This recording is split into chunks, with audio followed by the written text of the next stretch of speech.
This is an outrage! The Council would step in if the Geth attacked a Turian colony? The Turians don't found colonies on the borders of the Terminus systems, Ambassador. Humanity was well aware of the risks when you went into the Traverse. What about Saren? You can't just ignore a rogue Specter. I demand action! You don't get to make demands of the Council, Ambassador. Citadel Security is investigating your charges against Saren. We will discuss the CSEC findings at the hearing, not before. Captain Anderson, I see you brought half your crew with you. Just the ground team from Eden Prime, in case you had any questions. I have the mission reports. I assume they're accurate? They are. Sounds like you convinced the Council to give us an audience. They were not happy about it.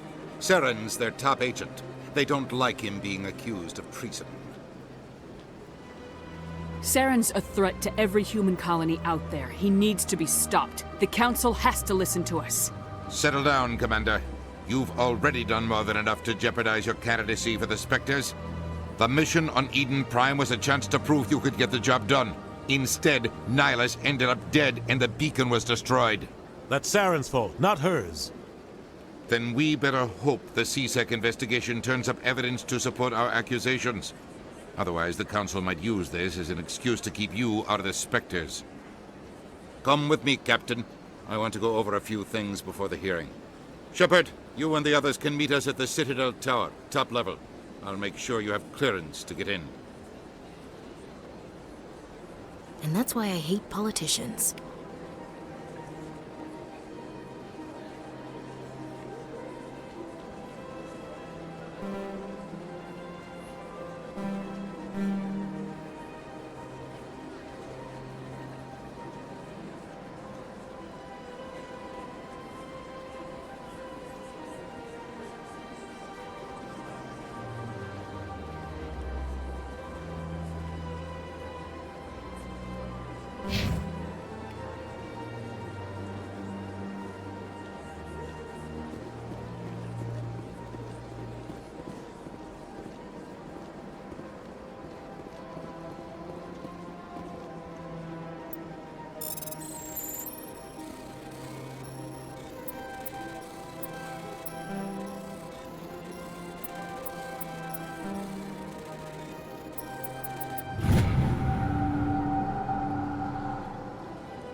Place.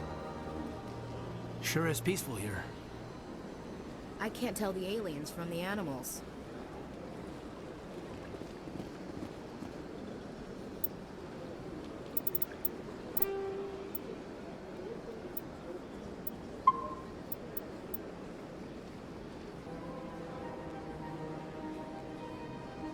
Big place.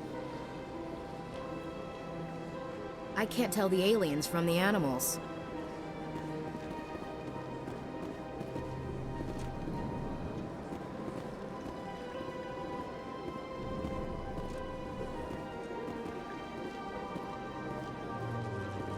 I understand what you're saying, but these allegations are very serious. This is serious.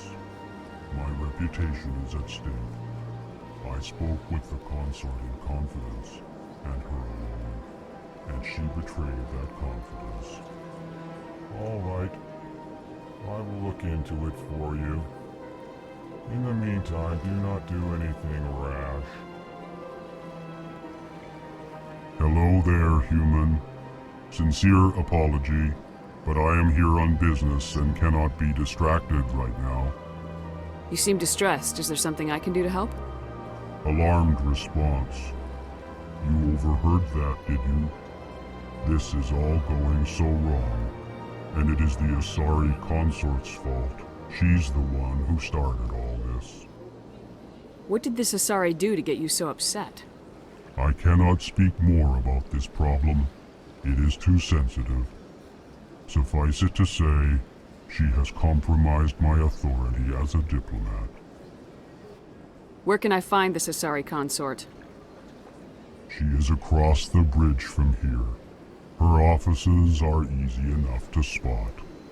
Good day, human. EarthClan, you are in the wrong place, I think. Your ambassador is next door in the large office. Chastising remark. Don't be so rude, Din. At least introduce yourself. I am Din Korlak, Volus ambassador. Is there something I can do for you, EarthClan? What is this place? You are in the embassy for the Volus and the Elcor. Your ambassador is next door, in his own office. In this shared space, I aid my fellow Volus when I'm not being interrupted. I'd like to know more about the Volus. I'm sure our history and culture would bore you, EarthClan. Actually, I would like to know more about your history. My people came to the Citadel shortly after the Asari and Solarians had discovered it. We were instrumental in establishing a standardized galactic economy. However, despite our long association with the Citadel and our many contributions to galactic society, we still do not hold a seat on the Council. Tell me about Volus culture. We are tribal by nature, but our ways are not violent. We barter and trade our lands and tribe members in order to increase status. Larger tribes often engulf smaller ones and eventually split again. Our society is very malleable, and our government is always shifting and changing. Since we're not physically adept, we trade our services for protection. What is it you do here? I look out for the best interests of the Volus people. No easy task considering how often we are overlooked by the Council. Chastising rebuke, Din. The Council favors your species greatly. You are naive. The EarthClan will be invited to the Council long before our species will. Why aren't the Elcor or Volus part of the Council? All species must prove themselves before they join the Council. All but the EarthClans, it would seem. Dismissive. Ignore the Volus ambassador, human. He is incorrect in his assessment. Really? How long have we been waiting? How long do you think we'll continue to wait? Bah, this talk is wasted on the humans. You seem to have a bit of a chip on your shoulder, Din. You humans are new to the Citadel, and yet the Council has granted you great favor. Chastising rebuke, Din. Your species has always been granted many concessions. Volus territory has expanded tenfold since coming to the Citadel. Details. We still have no real say in the decisions that affect Citadel space. Goodbye, Ambassador. Yes, yes. Good day, EarthClan. Pleased greeting. Human, it is always good to see your kind. I am Ambassador Kalen. Genuine query. Is there something I can do for you this day? Tell me more about your species. Genuine enthusiasm. I delight in telling the history of my people. It is agreeable to share our culture with others. Tell me about the history and origins of the Elcor. The Elcor were just beginning to explore Council space when the Asari first made contact with us. With their help, we discovered the relay closest to our system, and from there the Citadel. Proudly, within one lifetime we established a regular route to the Citadel, and quickly became one of the more active species living on this great station. I'd like to know more about the culture of the Elcor. Frankly, We Elcor prefer the safety and familiarity of our own colonies to the confines of space travel. Our society is built on small, tight-knit groups. Though we are always welcoming to outsiders, our government tends to be very stable. Our people are not very comfortable with sudden changes. Why do you explain what you're about to say? Our people communicate less through words and more through scent and slight movements. Plainly, we discovered our vocal expression was not enough to convey the feelings of our conversations to other species. Why do you bother, Kalen? These Earth Clan don't really care about our ways. Remorseful response, Din. You don't truly believe that, and if you do, I am very sorry for you. What do you do here?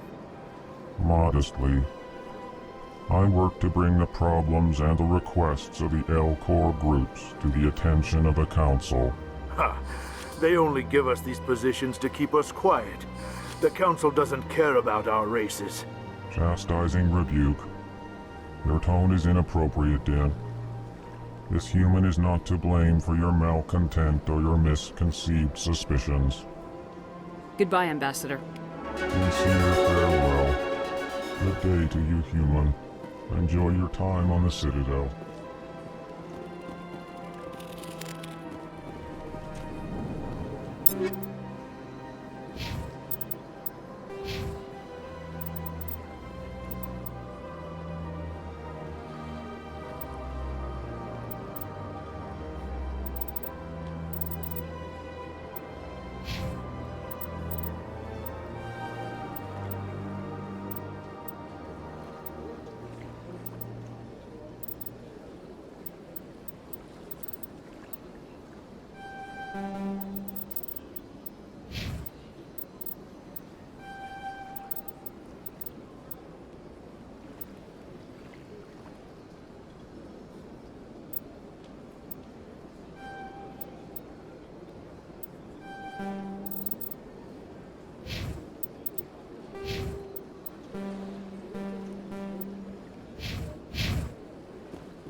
Good day, Commander. The human ambassador is up the stairs, first room on the right.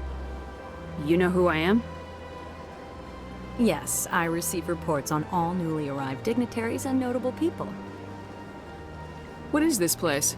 This is the Presidium. More specifically, you are at the Citadel embassies. If you have more questions, please access Avina. What's that? Oh, Avina is the virtual guide for the Citadel. Feel free to access the terminal yourself. What's your name? What do you do here? My name is Safiria. I'm the administrative assistant for the embassies. You seem to be distracted. The embassies are the hub of all Citadel politics. When you represent trillions of citizens, it tends to get a little busy. I should be going now. Have a pleasant day. Welcome to the Presidium. Allow me to be your guide. Greetings and welcome to the Presidium. My name is Avina, and I am pleased to be your virtual guide throughout this level of the Citadel space station. So are you a person or a program? I am a fully interactive virtual intelligence, programmed to provide spontaneous guidance at predetermined locations of interest throughout this level of the Citadel. I may also be contacted through any of the Presidium VI terminals, should you require assistance. Give me the tour. You are standing at Presidium Tourism Terminal 1. On either side of this lobby are the embassies of the various Citadel races, along with CSEC headquarters. On the far end of this level, you can see the Citadel Tower, where the Council meets regularly to discuss matters of interstellar importance. I want to know more about Citadel security. Citadel security serves as law enforcement for all regions of the Citadel, though the majority of officers serve in the wards. Executor Palin, a Turian, is the current head of CSEC, but individuals from virtually every species across Citadel space serve as officers beneath him. If you wish to learn more, Executor Palin's office is located in the CSEC headquarters just across the lobby. Tell me about the embassies. Each species in Citadel space important enough to be consulted on matters of galactic politics maintains an embassy on the Presidium. The Volus were the first non-Council species to be granted an embassy, roughly 2,384 galactic standard years ago. As Citadel space has expanded, more embassies have been added. The most recently added embassy belongs to your own species, humanity. It was added 19 galactic standard years ago, despite some rather vocal opposition. Why were people trying to keep my species out? Some species felt humanity was given preferential treatment. It often takes a century or more before a new species is granted an embassy. The Council gave a great deal of thought to this matter. In the end, they decided humanity's impact on Citadel space was significant enough to warrant an embassy. Do you agree with their decision? I am not programmed to make that kind of qualified judgment.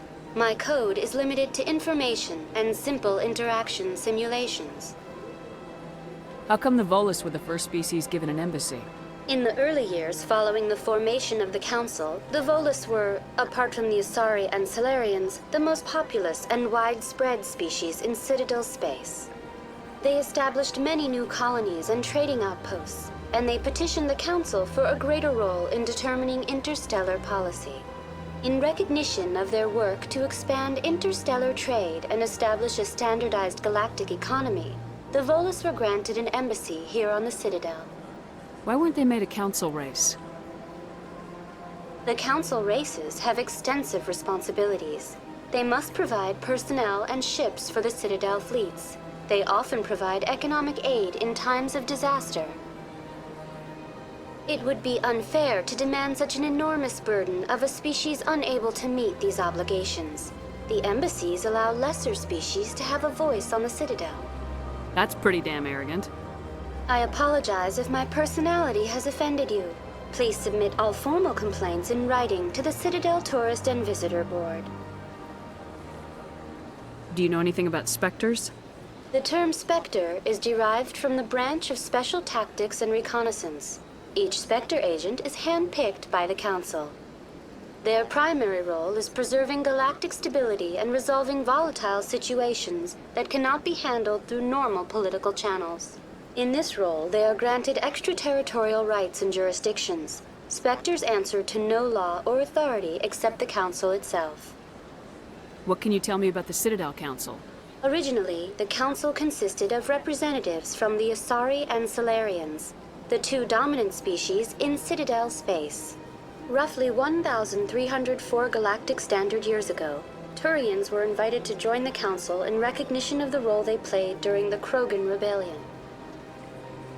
Since then, the three Council races have worked together to ensure the peaceful coexistence of the galactic community, while preserving individual autonomy for each species.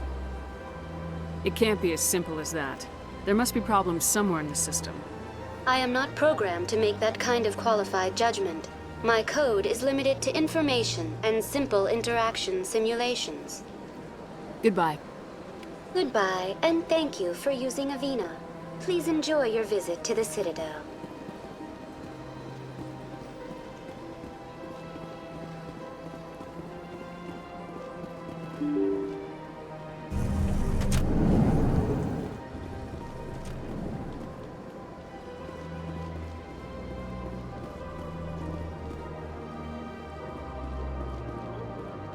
I can't believe I landed a job here. This place is fantastic.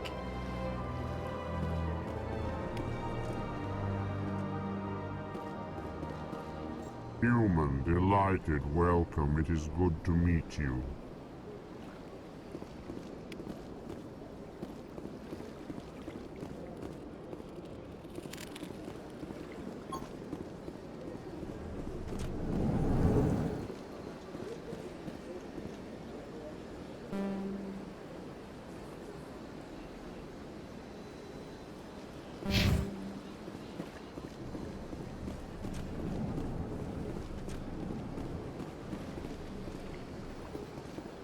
Commander Shepard, I didn't expect to see you here. Did Ambassador Udina send you?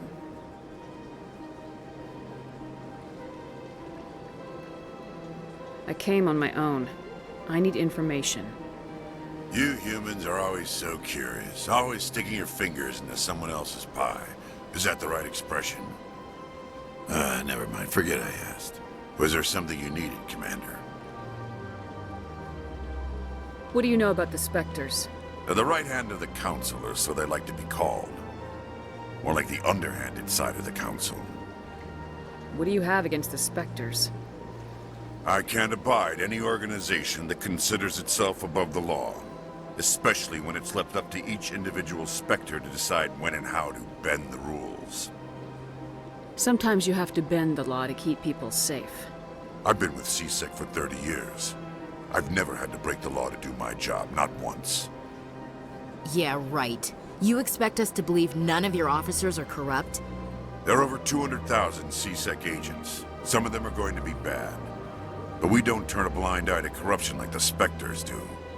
We do our best to find and punish any officer who breaks the law. Specters. They'll never come under that kind of scrutiny. The galaxy needs people like that. People who do the dirty jobs. I agree. But they need to be held to a higher standard. They need to be accountable. Saren's out of control. We both know that. But because he's a Specter, the Council doesn't want to do anything about it. Is that the kind of person this galaxy needs? But not all Specters are like Saren. True.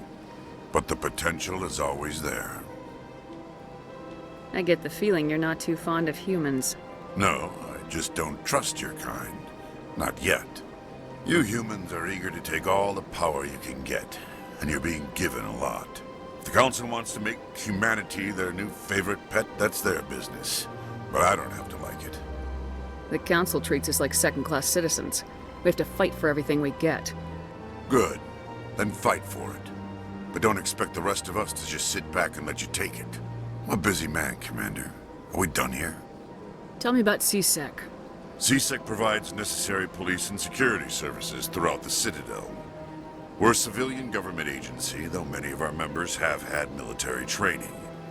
Of course, as the CSEC representative to the Council, I spend most of my time liaising between the two.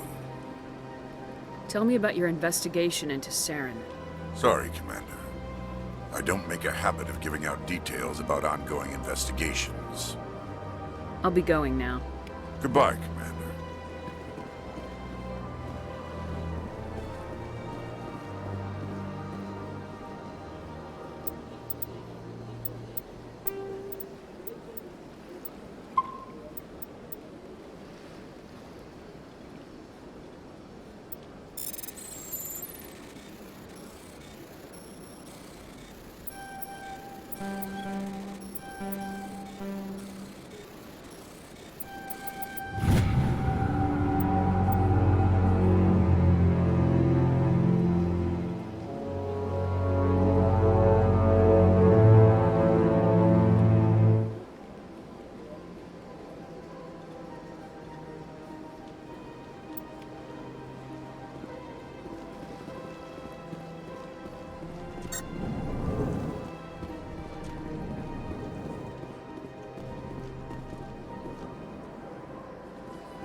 Don't believe the rumors. The consort would never reveal her secrets.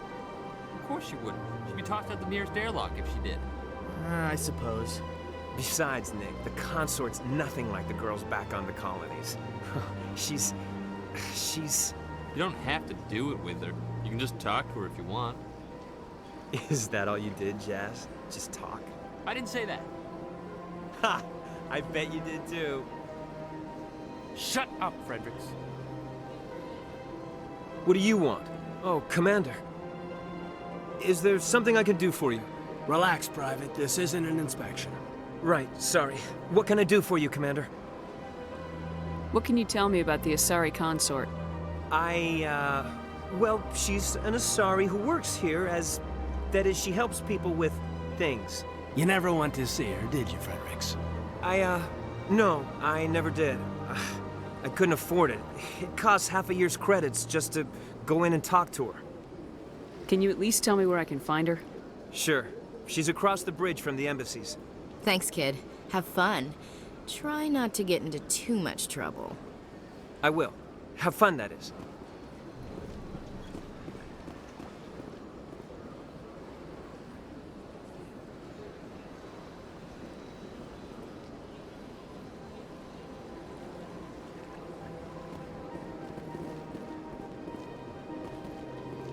I don't have time to talk now. I'm very busy.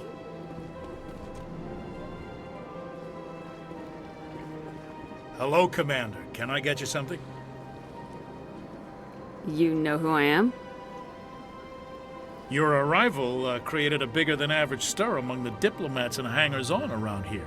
There's always something new happening around here. I could fill you in on some points of interest if you'd like. What's going on around here? Well, you found the embassies, not much going on here. Across the bridge, you'll find the bank, the Emporium, and Shayera's. If you haven't heard of her, you soon will. If you need supplies, you can try the markets one level below. For entertainment, I try Flux or Cora's Den. What is Shayera's? The consort? She entertains clients who can afford her services. Most of the diplomats and ambassadors have visited her at one time or another. She's a very powerful woman, but also very respected. Tell me about Flux and Cora's Den. Well, Flux has gambling and dancing, certainly more lively than this place. Cora's Den, on the other hand, well, let's just say it's livelier and deadlier, all at the same time. Goodbye. So long, Commander. Have a pleasant day.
I've had my office rearranged 5 times now.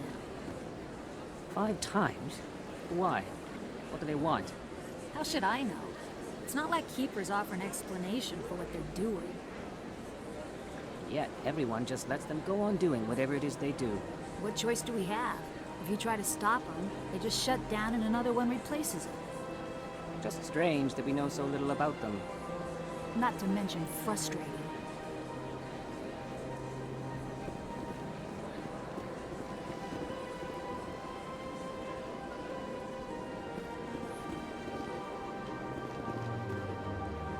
Welcome. I am Naylina. I don't recognize you as one of our expected clients today. Would you like me to see when the consort will be able to meet with you? Can't I just go in? I'm afraid not. Yeah, you must understand there are many who seek the consort services.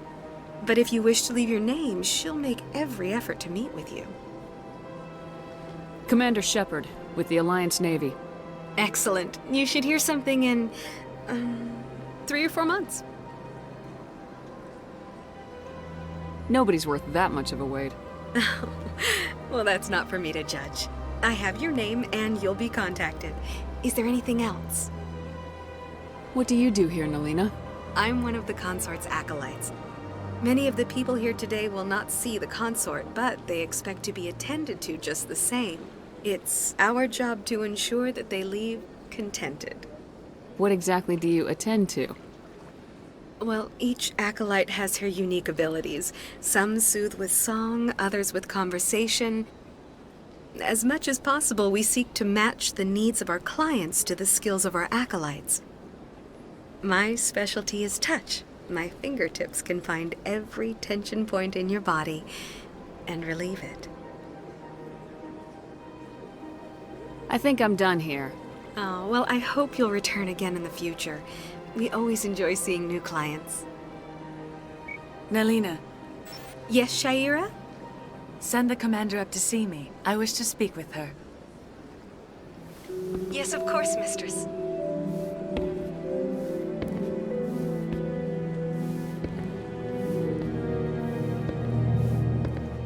Huh. It appears the consort has taken notice of you. She'd like to meet with you now. What does she want to see me for? I don't know. You'll have to ask her yourself. Just head upstairs. She'll be waiting for you.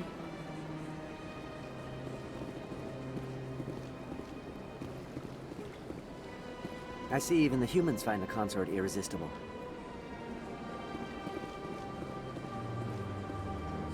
This is my first time. I can't believe I didn't come sooner.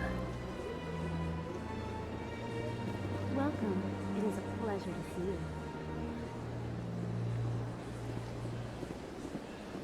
You're with the Alliance? My brother's a private back on Earth.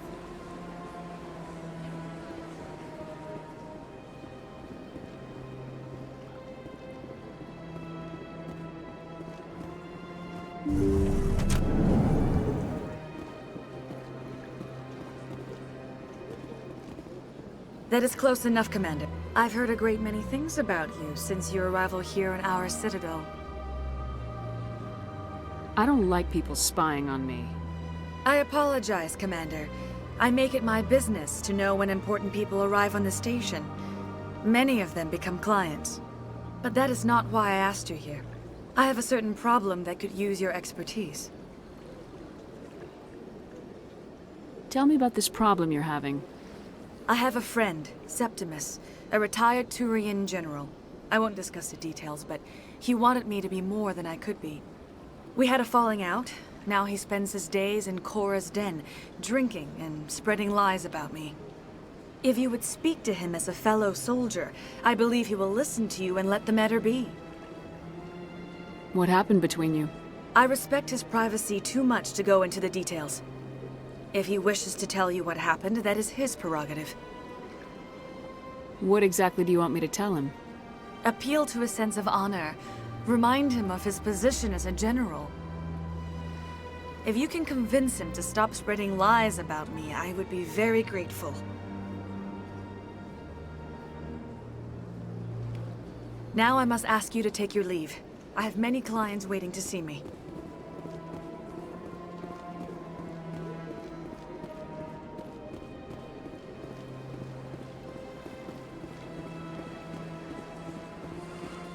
I'm a little nervous. That's understandable. Many are a little unsure. Few are ever asked to aid Shaira. It's quite an honor. What do you know about the General? He's been seeing the consort for longer than I can remember. Then one day, he stormed out of here furious. He hasn't been back since. He was always very respectful to the acolytes, very noble. I think I'm done here. Of course. Come back anytime.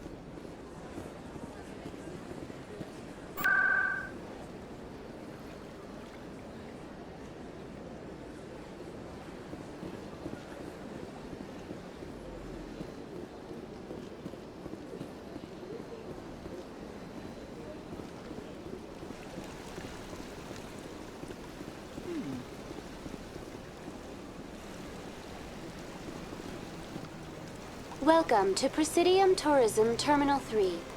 Here in the financial district, a number of businesses offer various goods and services to their exclusive clientele. The statue you see before you was commissioned to honor the Krogan soldiers who gave their lives to protect Citadel space during the Rachni Wars. In the aftermath of the Krogan rebellions, several embassies petitioned to have the statue removed. However, this motion was eventually quashed by the Council. Tell me more about the Krogan rebellions. In recognition of their efforts during the Rachni Wars, the Krogan were granted several new colony worlds by the Council.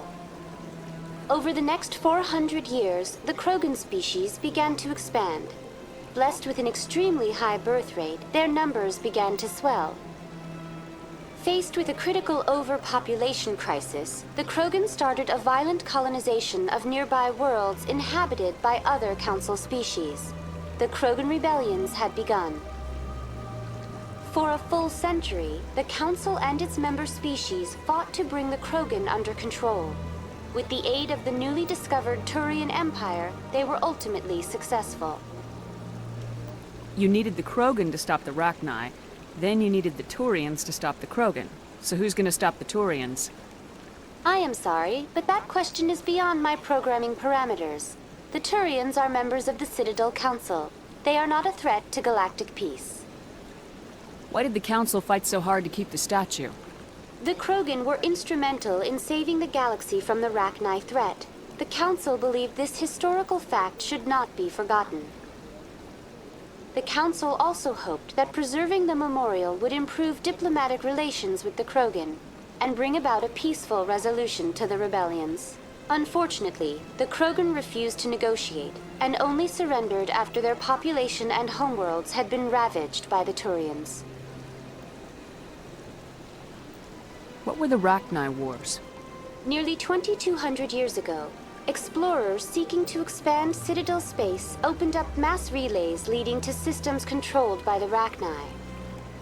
A highly intelligent and aggressive insect race, the Rachni unleashed a war of conquest against the rest of the galaxy that lasted for nearly 3 centuries. The emergence of the Krogan finally turned the tide in favor of the Citadel species. Krogan forces provided the numbers necessary to halt the Rachni advance and drive them back. The Krogan then pursued their retreating fleets.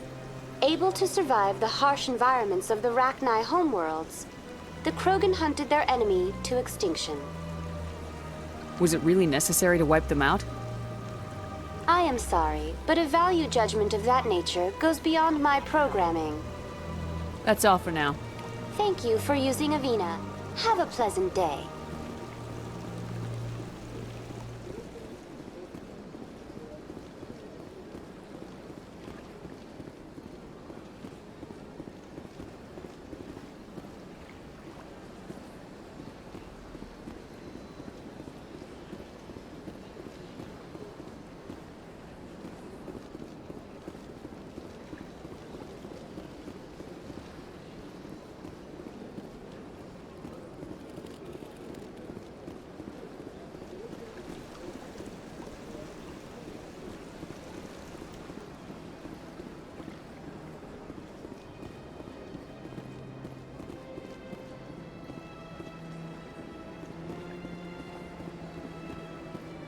Ah, human. This one is greatly pleased to see you here in my decadent emporium. Who are you? This one's face name is Delaninder, though many in this place simply refer to it as Delan. Please take time to examine the fine goods it has for purchase, all of great worth. What exactly do you sell? Only the finest and most luxurious items that credits can buy. This one is able to procure almost any item the human would desire, for a price, naturally. Who are you? This one's face. Please take time to examine the fine goods it has for purchase, all of great worth. Why do you refer to yourself as this one and it? For the same reason that humans are so inquisitive. It is part of our culture. Specifically, Hanar only refer to themselves in the first person with family or intimates. And we rarely do so with other species. It is just our way. I'd like to see these rare and wonderful items. Oh, this one is pleased to do so, human. You will not be disappointed.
What's this?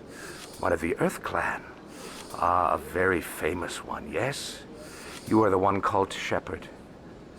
The tale of how you survived the great tragedy on Akuz is truly remarkable. I am amazed each time I hear it. You've got me at a disadvantage here. Forgive me, Earth Clan. My name is Barla Vaughn. My job makes it necessary for me to keep informed. I am a financial advisor to many important clients here on the Citadel. When someone as important as yourself arrives on the station, I take notice. Tell me more about your job. Galactic finance is incredibly complex. A mix of laws and regulations from dozens of interstellar economies. I'm an expert in how all these economies interact. For a fee, I share my expertise. I also offer premium services for those clients who need someone to conduct business without drawing unwanted attention. Discreet and efficient. That's my motto. Sounds pretty shady. Everything I do falls completely within the bounds of interstellar commerce law. Even so, many of my clients would prefer their transactions remain undisclosed. For example, suppose a Hanar ambassador was petitioning the Council to reduce tariffs on Hanar goods. How would it look if he had money invested in a Hanar exporting company? Even if his true motives were to help his people, he would be accused of advancing the petition for his own personal gain. I can keep his personal finances private.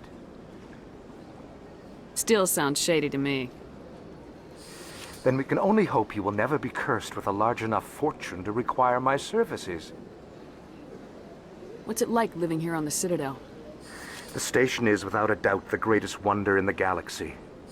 It is a technological marvel, but its true splendor goes much deeper than the hull and engines.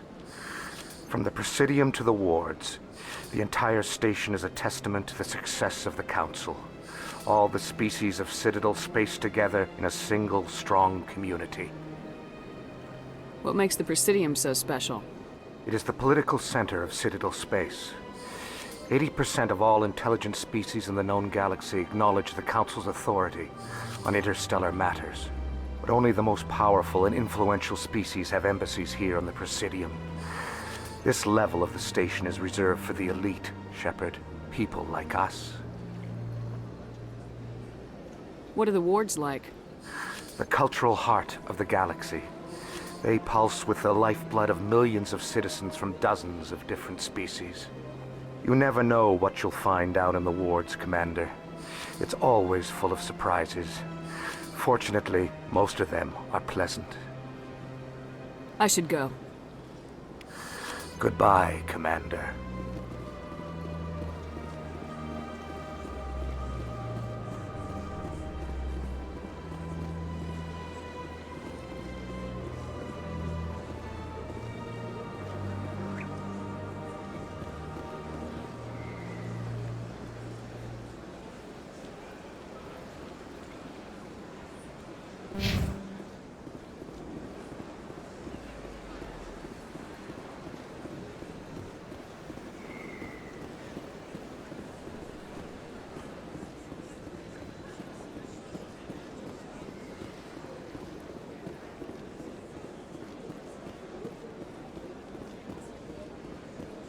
Look at that bug thing over there. What's it doing? Please do not disturb the keepers. Welcome to Presidium Tourism Terminal 2. You are standing near the base of the Citadel Tower, one of the Presidium's most recognizable and important structures. Behind me is the spectacular Relay Monument, a scale model representation of a Prothean mass relay. To your left is one of the Keepers, the enigmatic caretakers of the Citadel, working on a control panel. You may see Keepers involved in various tasks throughout all levels of the Citadel. We ask that you do not interfere with them in any way. The Keepers are essential to the smooth operation of the Citadel. Obstructing their daily work will result in harsh penalties, including incarceration and rehabilitation. I'd like to know more about the Keepers. Little is known about these peaceful servants of the Citadel, though they are essential to the operation and maintenance of the entire station. Citadel regulations protect the Keepers against interference during the performance of their tasks. Failure to comply will result in harsh penalties. Keepers can be seen in all sections of the Citadel, but are typically found in and around the tower. Any particular reason there are so many Keepers in this area? The Keepers do not communicate with other species. It is assumed, however, that the tower houses the Citadel's primary control systems. Many of the station's systems, such as navigation and life support, function automatically. It is believed the Keepers operate those systems from inside the tower's inaccessible core. The Keepers also make frequent appearances in the Council chamber itself, though they appear to be just passing through on their way to some other destination. Tell me about the Citadel Tower. Housing both the Council chambers and Citadel control, the tower is one of the most important buildings on the station. Access to these areas is restricted to those with the appropriate clearance. What happens in Citadel Control? Citadel Control handles all incoming and outbound transit. Every ship within 2,000 kilometers of the Citadel is under the jurisdiction of Citadel Control. At peak capacity, they are responsible for monitoring upwards of 1,000 vessels. I'd like to hear more about the Council chambers. The business of the Council, which often has far-reaching effects on the galactic community, is conducted in a room at the apex of the Citadel Tower. The Council chambers themselves are truly a magnificent sight to behold, though few get to experience the view in person. Typically, only the councilors, ambassadors, and high-ranking officials, along with various support staff, are allowed access. What if someone has business with the Council? The average citizen must go through the proper channels if they wish an audience with the Council. This is usually arranged through their respective ambassadors. Even then, few are given access to the actual Council chambers. In most cases, the ambassador acts on behalf of the citizen. I'm scheduled to have an audience with the Council. Only a handful of visitors to the Citadel are ever granted that privilege. I would be jealous, but that is outside the scope of my programming. Tell me more about the Relay Monument. Discovered by the Asari who first arrived at the Citadel, the Relay Monument is one of the station's most interesting and controversial features. What is the meaning behind this striking piece of art? Is it a tribute to Prothean vanity? A reminder of their conquest of the galaxy through mass relay technology? Or perhaps it is a symbol of unity, A Prothean acknowledgement that the relays would eventually lead other species here to the Citadel. No one can say for sure, making the relay monument a favorite topic of discussion among academics and scholars. That's all for now. Thank you for using Avina. Have a pleasant day.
The Council isn't gonna ask me any questions, are they? I doubt it. We've made our reports. Now we just have to trust Ambassador Udina. No, we don't, sir.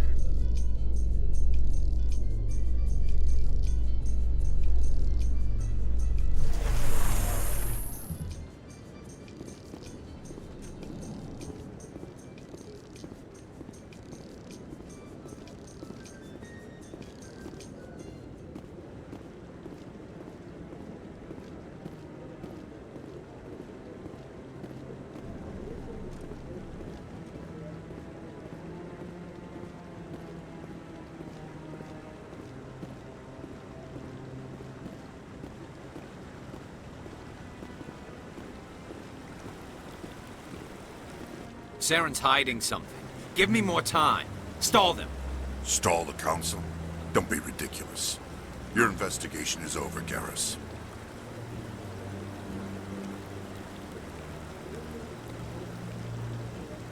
Commander Shepard, Garrus Vicarian.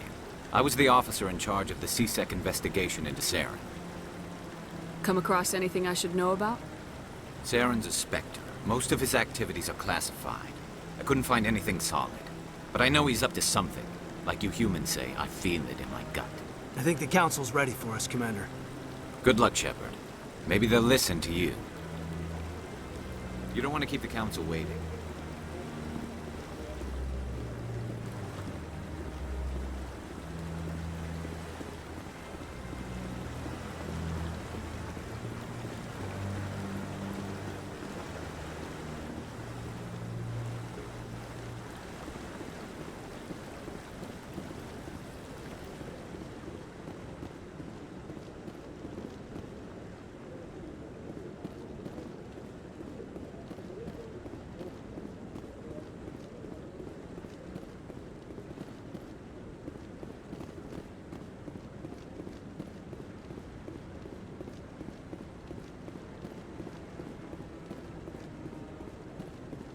No, I'm waiting to speak with one of the Councilor's assistants. Commander?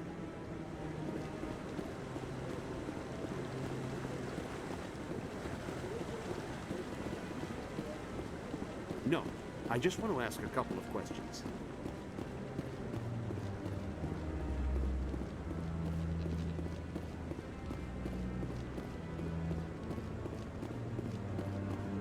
Don't be ridiculous. The Volus won't be joining the Council for years. I'm not so sure. The humans are making a strong push, and you can bet the Volus will be right on their coattails if they succeed. Allowing the humans to join us is a sound strategic move. But the Volus? No. The Hanna are likely to be next, then the Elcor. You may be right. Though the Hanar need to lighten up a bit first. You just don't like them because you have trouble understanding them.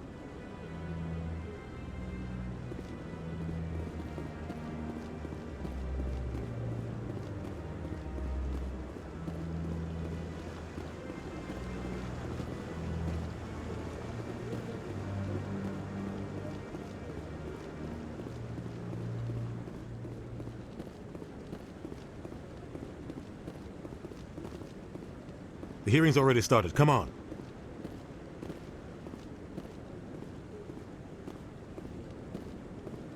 The Geth attack is a matter of some concern, but there is nothing to indicate Saren was involved in any way. The investigation by Citadel security turned up no evidence to support your charge of treason. An eyewitness saw him kill Nihilus in cold blood. We've read the Eden Prime reports, Ambassador. The testimony of one traumatized dock worker is hardly compelling proof. I resent these accusations. Nihilus was a fellow Specter and a friend. That just let you catch him off guard. Captain Anderson, you always seem to be involved when humanity makes false charges against me. And this must be your protege, Commander Shepard. The one who let the beacon get destroyed. The mission to Eden Prime was top secret. The only way you could know about the beacon was if you were there. With Nihilus gone, his files passed on to me. I read the Eden Prime report. I was unimpressed. But what can you expect from a human?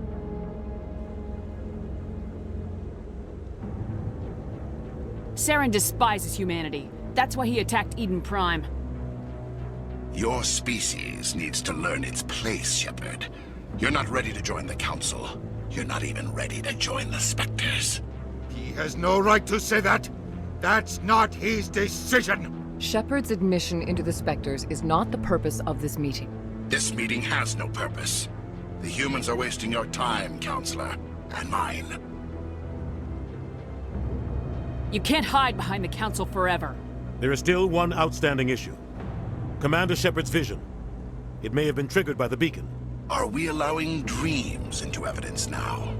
How can I defend my innocence against this kind of testimony? I agree. Our judgment must be based on facts and evidence, not wild imaginings and reckless speculation. Do you have anything else to add, Commander Shepard? You've made your decision. I won't waste my breath.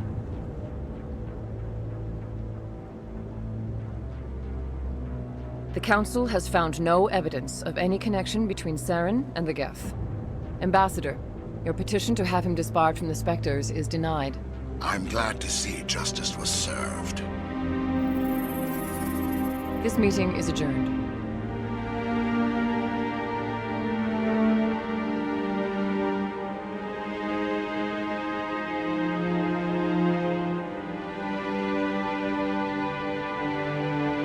It was a mistake bringing you into that hearing, Captain. You and Saren have too much history. It made the Council question our motives. I know Saren. He's working with the Geth for one reason. To exterminate the entire human race. Every colony we have is at risk. Every world we control is in danger. Even Earth isn't safe. Tell me about this history between you and Saren. I worked with him on a mission a long time ago. Things went bad. Real bad. We shouldn't talk about this here. But I know what he's like. And he has to be stopped. What's our next step? As a Spectre, he's virtually untouchable. We need to find some way to expose him. What about Garrus, that CSEC investigator? We saw him arguing with the executor. That's right. He was asking for more time to finish his report. Seems like he was close to finding something on Saren. Any idea where we could find him? I have a contact in CSEC who can help us track Garrus down. His name is Harkin. Forget it. They suspended Harkin last month, drinking on the job. I won't waste my time with that loser. You won't have to. I don't want the Council using your past history with Saren as an excuse to ignore anything we turn up. Shepard will handle this.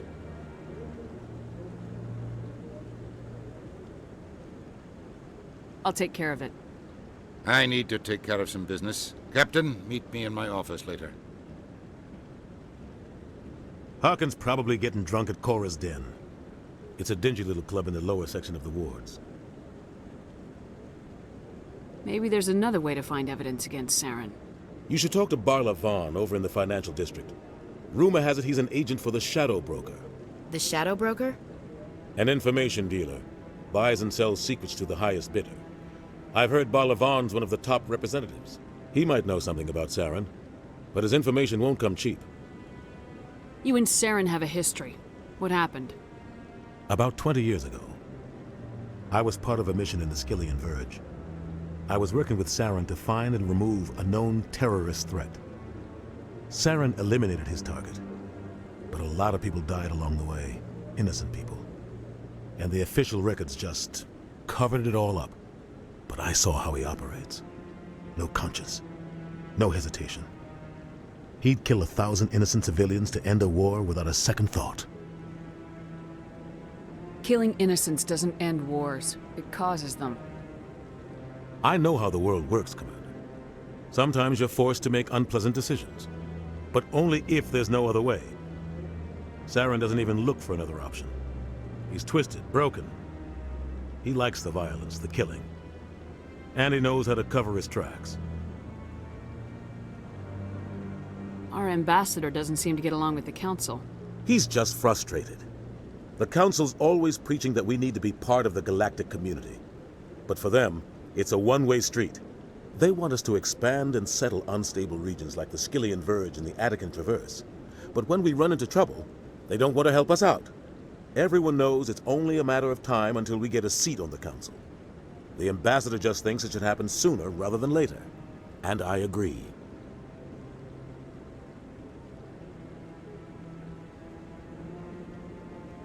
Maybe they'd let us join the Council if we were more willing to cooperate with the other species. Of course they would.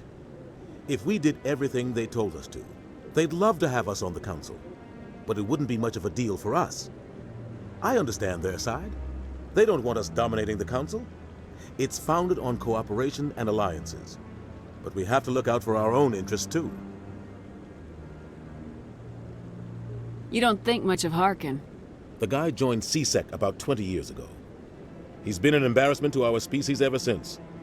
Roughing up suspects in custody, bribery accusations, alcohol and drug use. The embassy used to step in when he got in trouble. But I guess enough was enough. I thought this embassy was supposed to help humans. Harkin may be human, but he's also an ass. He's had more than his share of chances. If the embassy wasn't protecting him, he would have been fired 15 years ago. CSEC is better off without him. Guy's a scumbag. He should have been cut loose a long time ago. He was one of the first human CSEC officers. Guess it would have looked bad if he got fired. A lot of backroom deals were worked out over the years to keep him on the force. Politics is a dirty business sometimes, but it looks like his time's run out. We've got enough humans in CSEC now to stop protecting him. Tell me more about the Shadow Broker. He's a necessary evil of galactic politics. Buying and selling information is a part of the game, and the Shadow Broker just happens to be the best player on the field. Always sells to the highest bidder. Doesn't get involved in politics, doesn't pick sides. A simple system, but it works. He's not a threat to anyone, not directly. He's just a resource we can use, or she is. Or maybe they are. Nobody really knows. I want to know more about the Specters. They're not your typical government agency. They tend to work alone, behind the scenes. They take care of problems the Council can't. It's not easy preserving peace across an entire galaxy. The Council prefers to use diplomacy and negotiation. but sometimes more extreme measures are needed.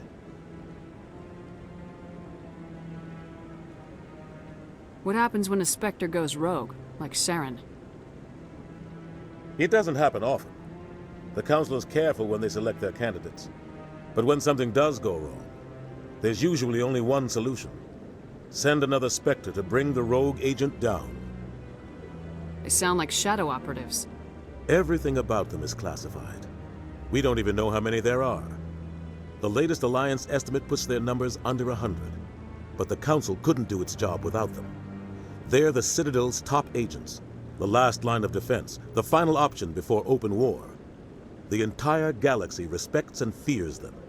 If a Spectre shows up, you know something big is about to happen. What's their command structure like? There is no command structure. Each Spectre answers directly to the Council. Sometimes they're sent on specific missions. Other times, they act on their own. They tend to operate outside the law, do whatever it takes to accomplish their goals. The Council just turns a blind eye.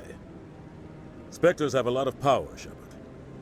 How do they decide who becomes a Spectre? You can't just apply to join. There's no training program. Spectres aren't made. They're born. The Council's always looking for exceptional individuals. People who can get the job done, like you. They've been watching you for years. They see something in you. They want you on their side. Nihilus was supposed to give them a final recommendation, but with him gone, things are still up in the air. Tell me about Bar Lavan. He specializes in moving large sums of money without leaving a paper trail. A financial genius, doesn't do anything illegal, but he knows all the loopholes. He's got an impressive client list. Ambassadors, diplomats, Spectres. That's probably why the Shadow Broker uses him. I should go. Good luck, Shepard. I'll be over in the ambassador's office if you need anything else.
Is there anything I can do for you today, Commander?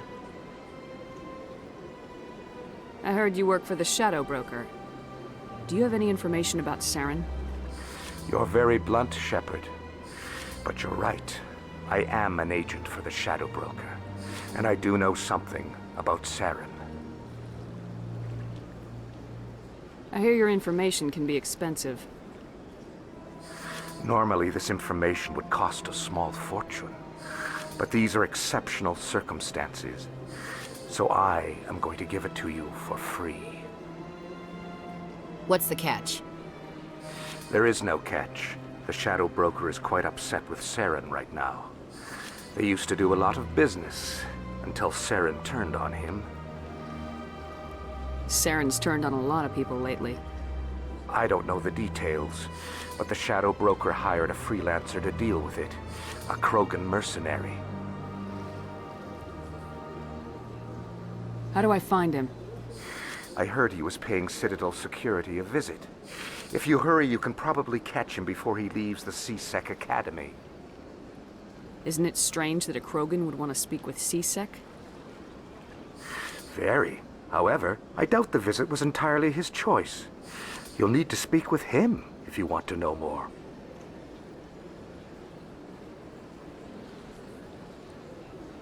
Tell me more about the Shadow Broker. Most people think I deal in finances, but my real currency is knowledge. I trade information, and it has made me very wealthy.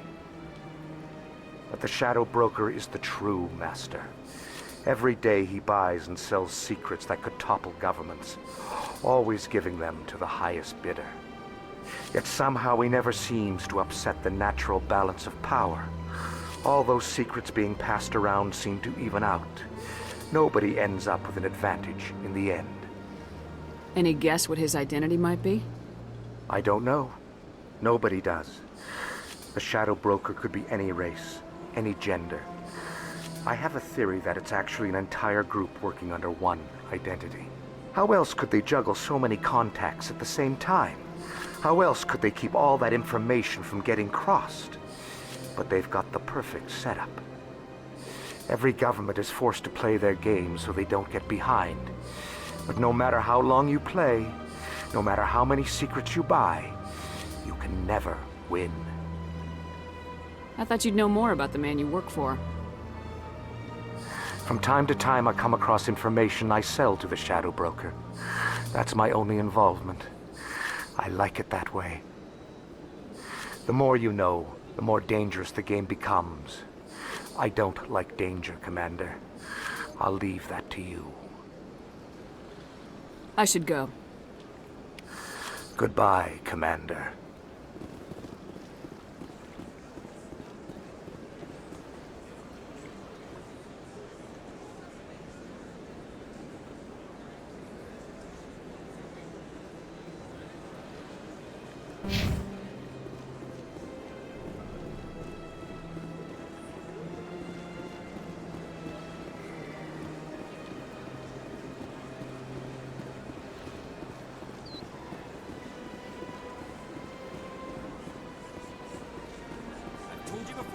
Not allowed in here.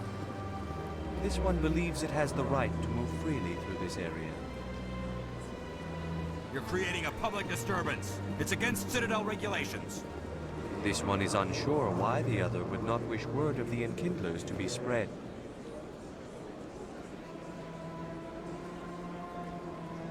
That Hanar refuses to listen to reason.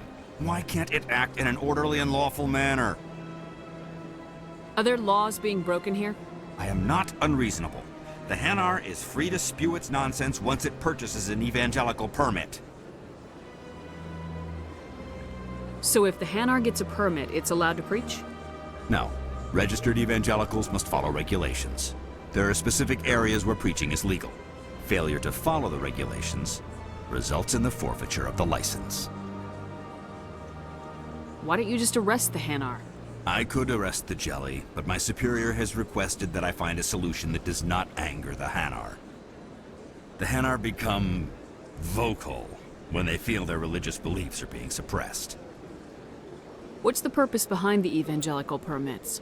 Forcing religious evangelicals to register for a permit weeds out undesirables. It keeps the area safe. The Citadel is too important to become a battleground for a religious war. If you'd like, I could talk to the Hanar for you. I have argued with the stubborn jelly all afternoon. You are certainly welcome to try.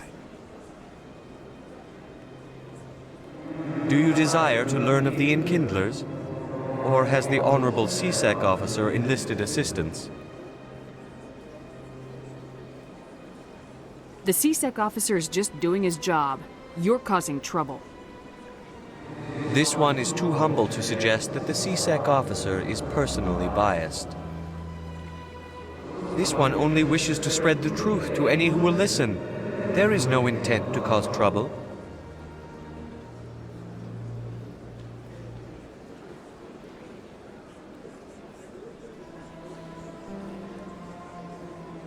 I'll be back.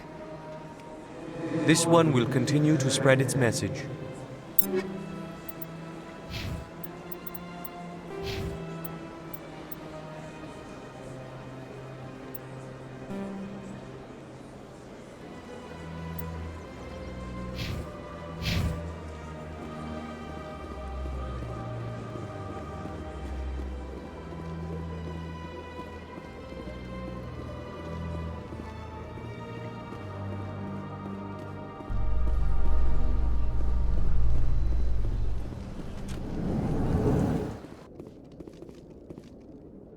So, Williams, you happy you signed on with Commander Shepard? I'm not sure, Lieutenant. Every time I think I have a handle on things, the universe banks hard to port. Well, don't let anybody know. A big gun and a confident attitude will get you through a lot in life.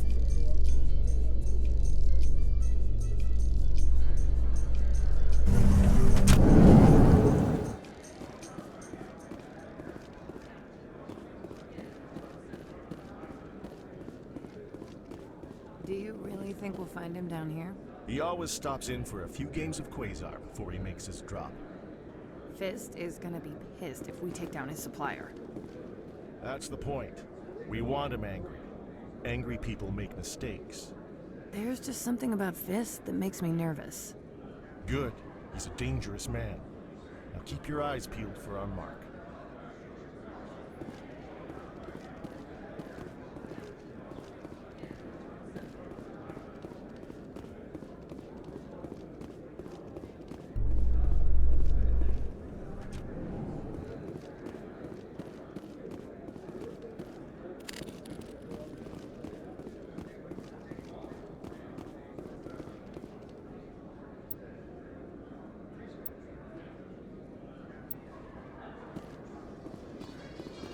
In light of the recent attack on Eden Prime, many colonial investors are pulling their support for future projects.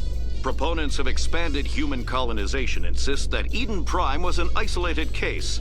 Nevertheless, colonist enrollment has dropped sharply. Many colonial proposals are on hold until backers have some reassurance that human colonies will be adequately protected.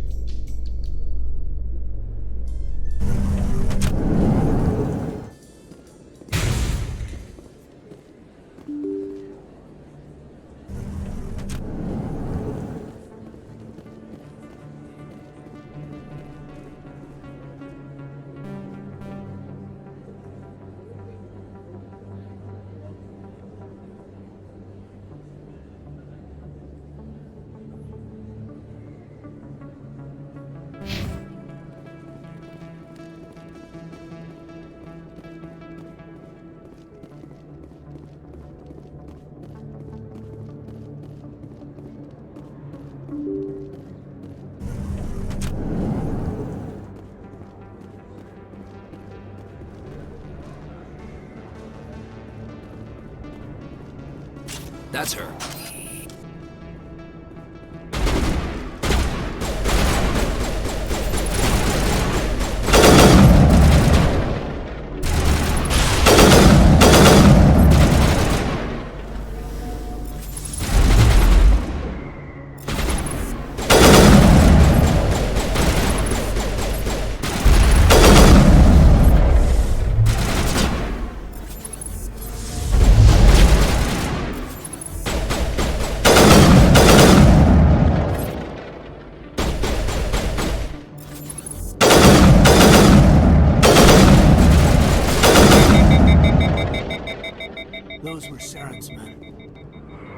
area secured.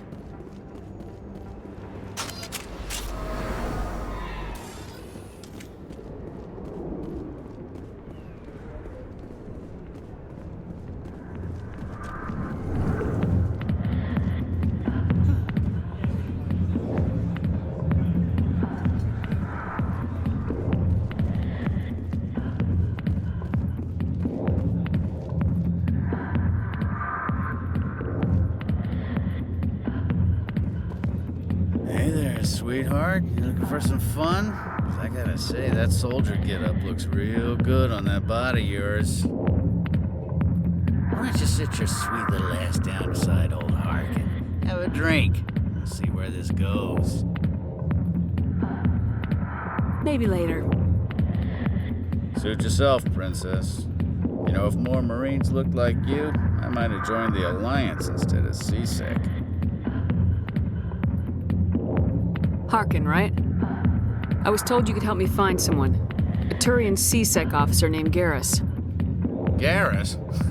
You must be one of Captain Anderson's crew. Poor bastard, still trying to bring Saren down, eh? I know where Garrus is, but you gotta tell me something first.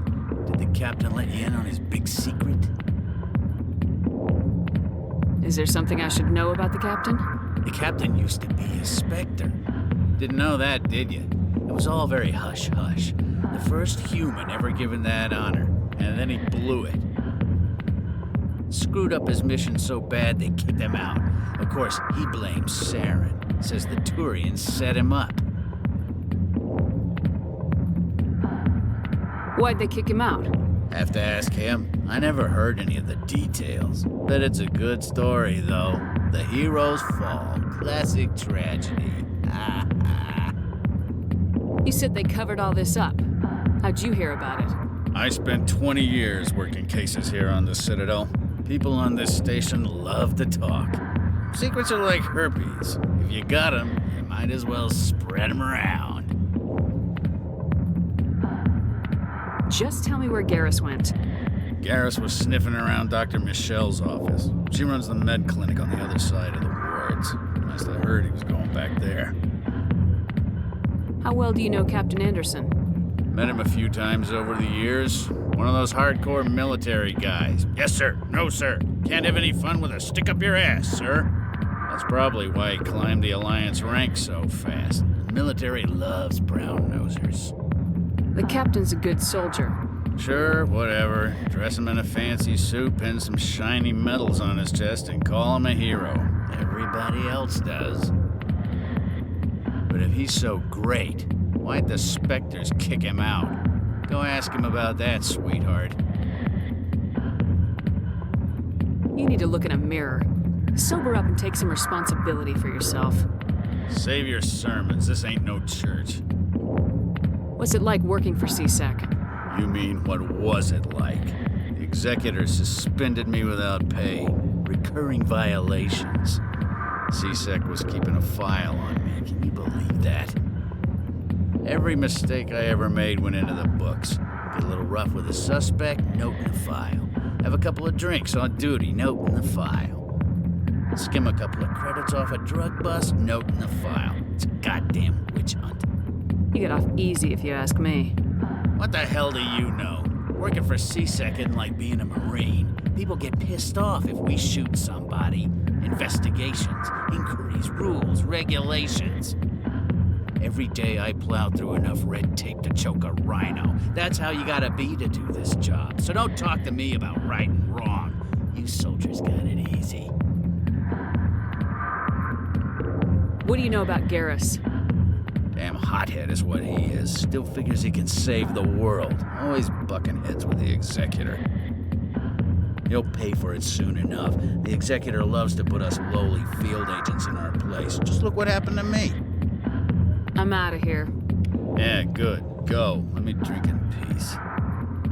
1,000,000 light years from where humanity began, and we walk into a bar filled with men drooling over half-naked women, shaking their asses on the stage. I can't decide if that's funny or sad. What? You don't think they're here because of the food? Not now. I'm watching the show. Commander. What do you want? What's bothering you, General?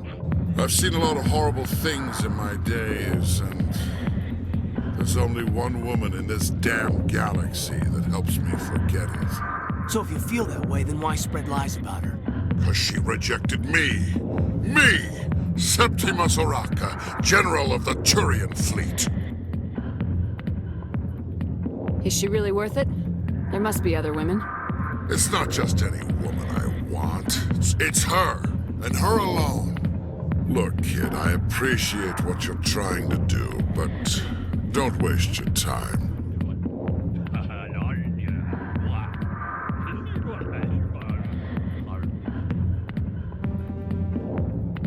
Enjoy your drink, General. Yeah, off you go. See you later, kid. I don't feel right just leaving like this. Don't waste your time, kid. Run away now while you still can. You need to start acting like a general if you want to beat this.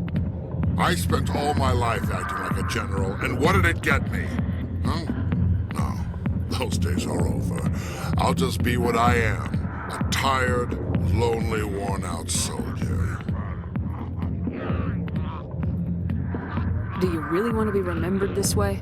No, I'd rather not be remembered at all. But I see your point. So you think it's that easy? Just straighten up and act like a general? I don't think it could hurt. Huh. Maybe you're right, Commander. Sha'ira's worth the effort. Even if she won't have me back. This is no place for someone of your stature, General. All right. I'll go to her. After I've had a cold shower or two. Say, you're a bright kid. Would you be interested in earning a few extra credits? What do you want me to do? There's an Elcor diplomat out there who believes Sha'ira gave up his secrets. Why does he think that? Because I told him. Look, I just need you to convince him of the truth. What makes you think he'll believe me? You'll bring him proof. Take this datapad. It shows where I got my info. It will exonerate Sha'ira and convince the Elcor. Who am I taking it to, and where is he? His name is Zaltan. He's an Elcor diplomat. He's over in the embassies complaining about Sha'ira. Well, here's to soldiers acting like soldiers. Thanks, Commander. You know, you might make a good general yourself one day. Hard to imagine a general like that getting so upset about a woman. That's because you don't understand women, Caden. I got business here, but not with you.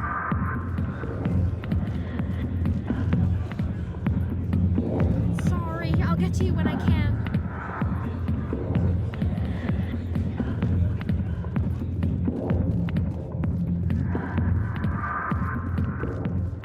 The back rooms are private, reserved for Fist and his friends.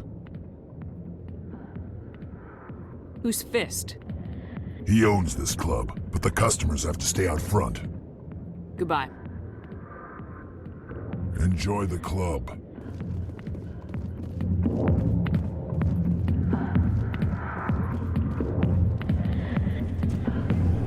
Why didn't Captain Anderson tell us he used to be a Specter? Maybe it's not true. Harkin's an ass. Bet he's just messing with our heads. You're probably right. Still, I'd like to hear what the captain has to say about all this.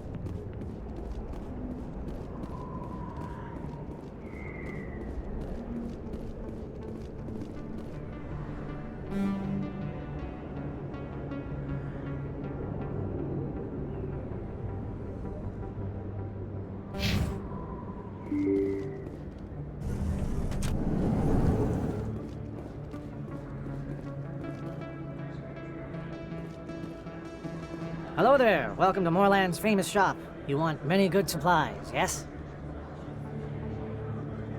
Let me see what you have. Oh, you will be pleased, I think. Very good things I have. You will see.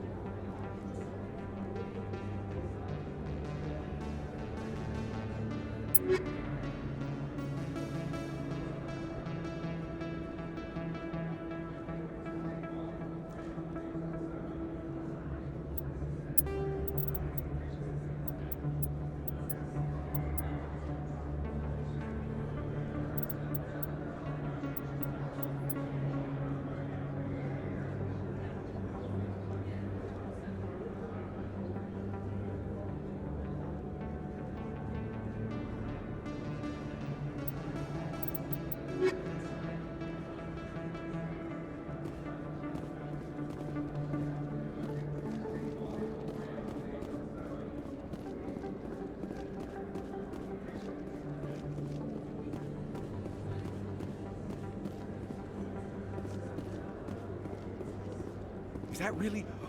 Wow! It's you! You're Commander Shepard, the hero of Eden Prime. I am so honored to meet you. Nice to meet you. And you are? My name is Conrad. Conrad Werner. They say you killed more than 100 Geth on Eden Prime.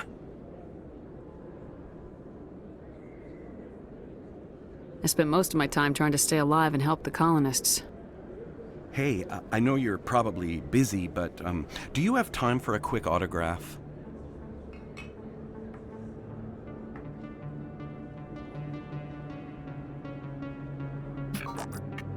Here you go.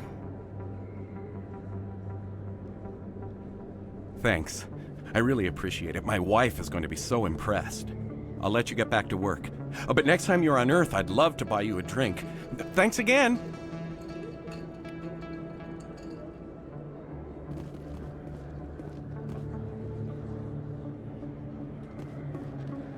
I don't think you bought this here. I don't sell this model. Look, I know it was you. I remember your face. Really, that's impressive. Usually you humans can't tell one Turian from another. This was the place. Now, are you gonna give me a refund or not? Do you have your proof of purchase? What? No, I don't think you ever gave me one. I'm sorry, man. I can't help you. But, what do you... Can't help you.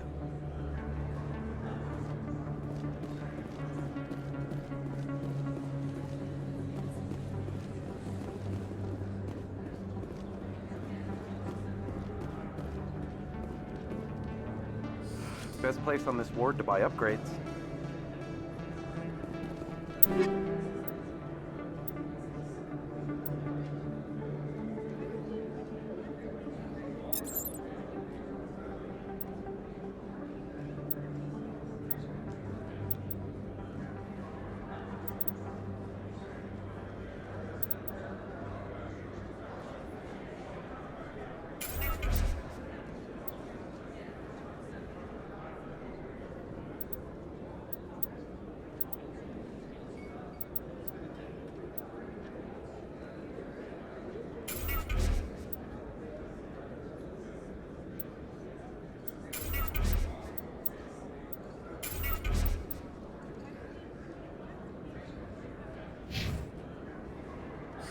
Hello, Earth Clan. No doubt you've just come back from the colonies. Will you be needing supplies? What colonies are you talking about? Oh, my mistake, Earth Clan. I assumed... It doesn't matter. Pharos? Noveria? Well, if you haven't heard of them yet, I'm sure you will soon. But it doesn't matter where you hail from. My goods are available to all. What can you tell me about Noveria? The corporate capital of the Attican Traverse. Very cold. Very snowy. I don't get too many clients from there. They all have their own private suppliers. I'd like to know more about Pharos. It's an old Prothean world. Their buildings still litter the surface. The humans aren't the first to colonize it, but they are the most recent. I just realized I haven't heard from my contact on that planet for some time. Ah, well, I'm sure he's fine. Show me what you've got. Most excellent. I am sure you will find something pleasing.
Commander Shepard? Excuse me, Commander Shepard!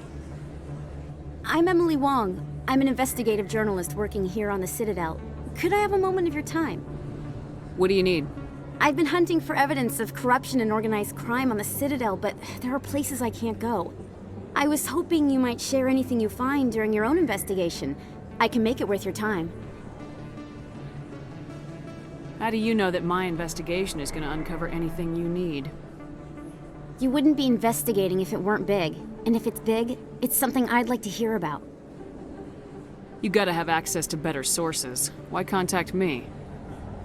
I'm using every source I can find, but I think I've got a better shot with you. According to your file, you survived back on Akuz when everyone else in your squad got killed. If anyone can find the worst elements of the Citadel and live to tell about it, it's you. How do you know I'm investigating anything here on the Citadel? I'm a good journalist, Commander Shepard. Word gets around. No promises, but if I find anything relating to your case, I'll inform you. Thank you, Commander. You won't regret it.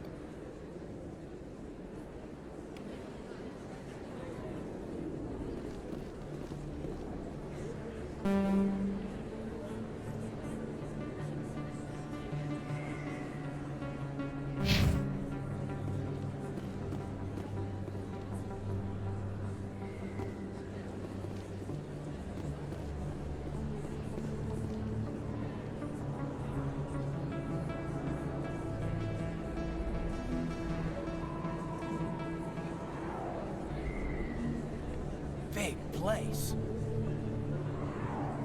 That your professional opinion, sir? This isn't a station, it's a city. There must be millions here. It can't be possible to track everyone coming and going. This makes Jump Zero look like a porta-john, and it's the largest deep space station the Alliance has. Jump Zero is big, but this is a whole nother scale. Look at the ward arms. How do they keep all that mass from flying apart?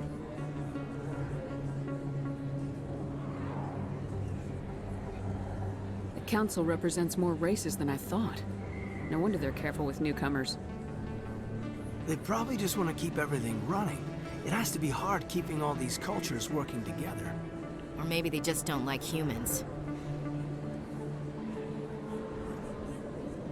Why not? We've got oceans, beautiful women, this emotion called love.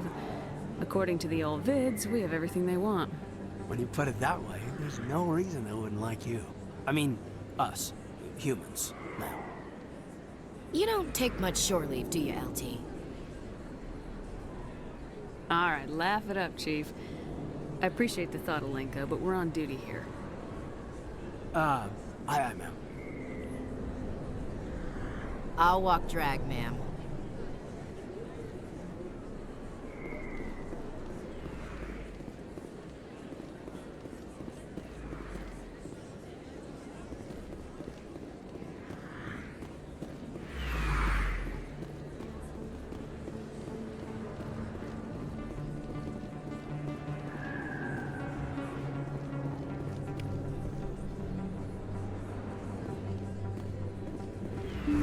I didn't tell anyone, I swear! That was smart, Doc.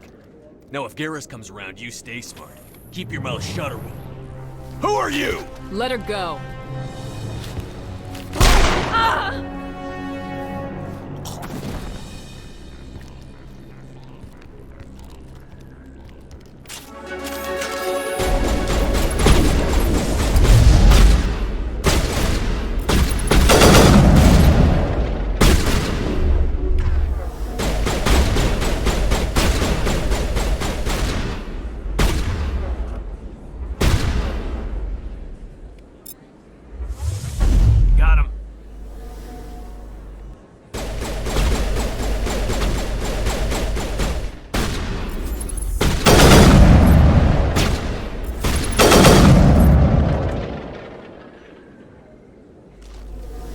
Perimeter secured.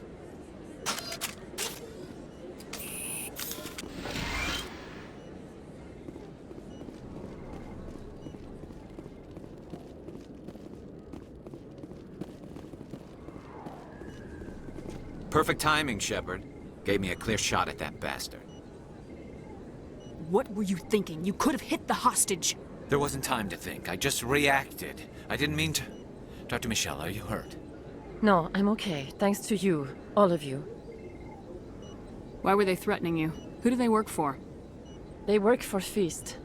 They wanted to shut me up, keep me from telling Garrus about the Quarian. What Quarian? A few days ago, a Quarian came by my office. She'd been shot, but she wouldn't tell me who did it. I could tell she was scared, probably on the run. She asked me about the Shadow Broker. She wanted to trade information in exchange for a safe place to hide. Where is she now? I put her in contact with Fist. He's an agent for the Shadow Broker. Not anymore. Now he works for Saren. And the Shadow Broker isn't too happy about it. Fist betrayed the Shadow Broker?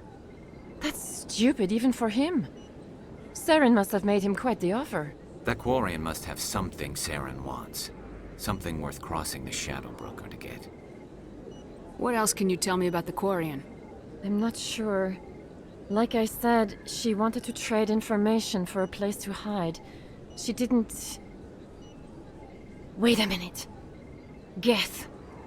Her information had something to do with the Geth. She must be able to link Saren to the Geth. There is no way the Council can ignore this. Time we paid Fist a visit. This is your show, Shepard. But I want to bring Saren down as much as you do. I'm coming with you. You're a Turian. Why do you want to bring him down? I couldn't find the proof I needed in my investigation, but I knew what was really going on. Saren is a traitor to the Council and a disgrace to my people. Welcome aboard, Garrus. You know, we aren't the only ones going after Fist. The Shadow Broker hired a Krogan bounty hunter named Rex to take him out. Yeah, we heard about him. A Krogan might come in handy. Last I heard, he was at the C-Sec Academy. What's he doing there? Fist accused him of making threats. We brought Rex in for a little talk. If you hurry, you can catch him at the Academy before he leaves. Move out.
I never properly thanked you for saving me from Fist's thugs, Commander.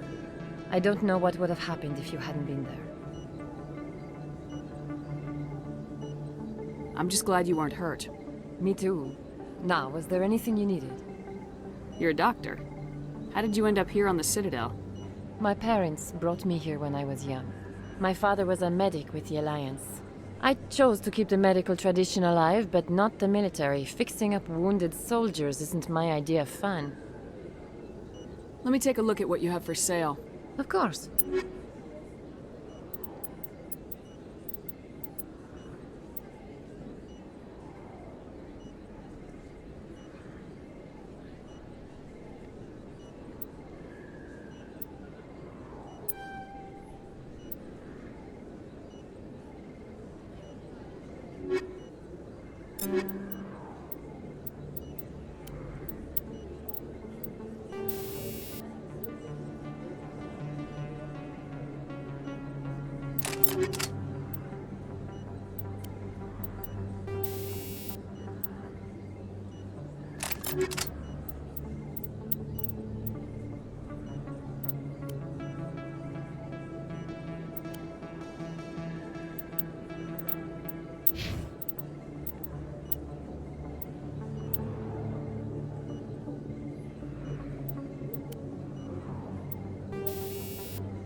Don't kid yourself.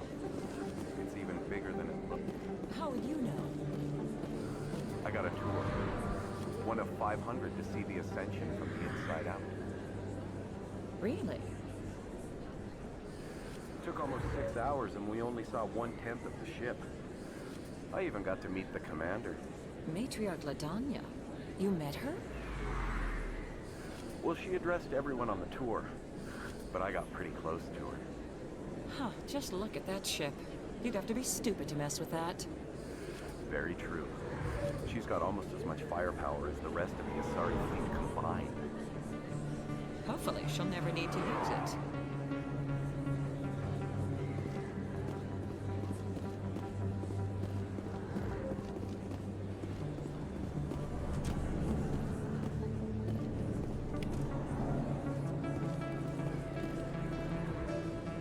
Hey, I know you. You're Shepard, right? I saw the monument at Councel. They got a whole section about you there. It's a miracle you survived. Looks like you have a fan. I'm sorry, I just never thought I'd meet someone like you in person. My name's Lang, Officer Eddie Lang, Citadel Security. It's an honor to meet you, Commander. What are you doing down here in the wards? Anything I can help you with? Why'd you join Citadel Security? I don't know. Seemed like the right thing to do, you know? Maybe it's in my blood. My grandfather was a cop back on Earth. It's kind of what CSEC is. Police for the Citadel. I'm still pretty new at it, but I like it so far. Way more interesting than staying back on Earth. You get to meet all kinds of cool aliens, like those Hanar. Wild. Plus, CSEC gets a lot of respect here. We uphold the law. People, even aliens, appreciate that. What do you know about Specters? Just the stuff they show in the vids. They always make them out to be super agents on secret missions to save the galaxy. I know it's not really like that, though. Some of the other CSEC guys don't like them too much, figure they shouldn't be able to operate outside the law. But if they were so bad, the Council wouldn't use them, right? How do you like working here on the Citadel? This place is amazing. I've been here almost a year, and I still haven't seen a tenth of it. The Presidium's just so beautiful. Good place to go and relax. But I really like it here down in the wards. There's always something going on somewhere. Like that new club they just opened a few months ago, Flux. Wicked scene in there, Commander. You should check it out when you have some time. Do you know a CSEC officer named Harkin? I shouldn't really say too much. He's been on the force a lot longer than me. But I've heard things, you know? Drinking on the job, taking bribes, that kind of thing. Rumors mostly, but they suspended him, so some of it must be true. I have to go. Right. You're probably real busy. Well, see you around, Commander.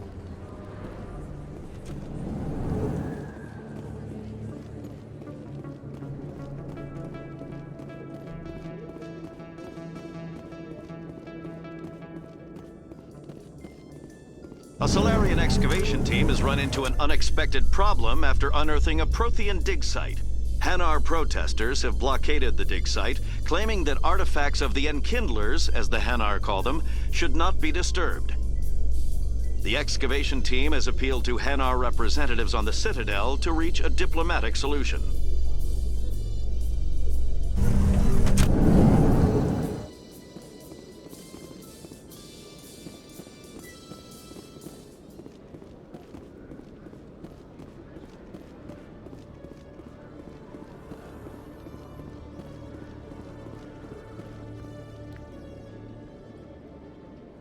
Witnesses saw you making threats in Fist's bar.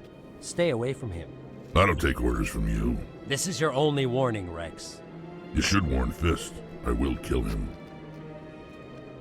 You want me to arrest you? I want you to try.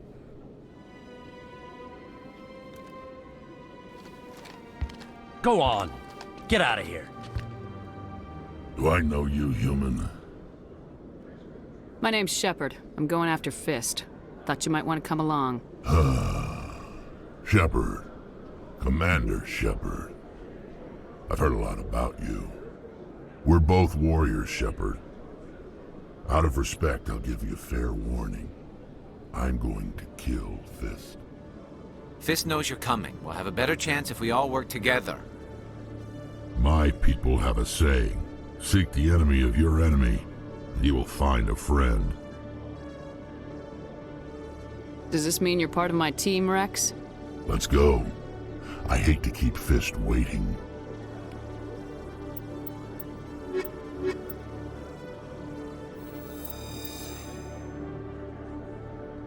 Every time I visit the Citadel, C-Sec brings me here for a friendly chat.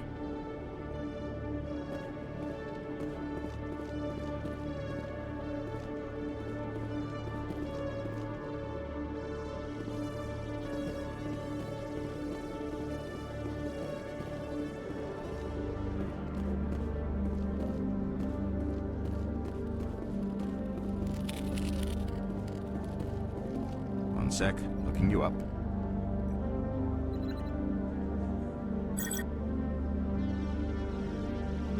Commander Shepard, here with the Alliance military.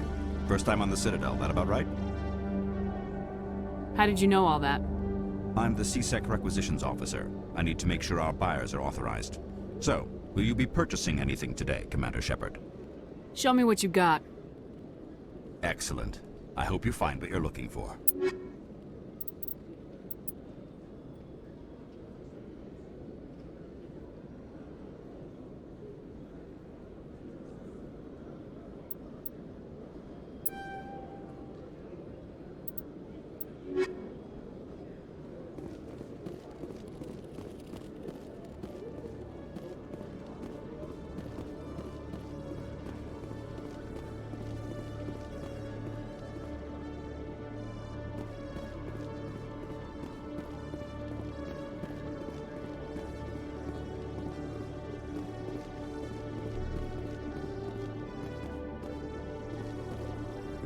Okay, Julie. Let me get this straight. Your business partner, Shorman, he's threatened you? Well, no, not exactly. But he wants to meet with me. I think he's going to kill me. And why do you think that? I can't really get into the details. But Shorban will kill me if I leave here unprotected. I can't help you. Not unless you give me something more to go on. I can't. I'm sorry. Then Hey there! Oh, you're not C-Sec, are you? Did you want something? What were you trying to explain to the officer before?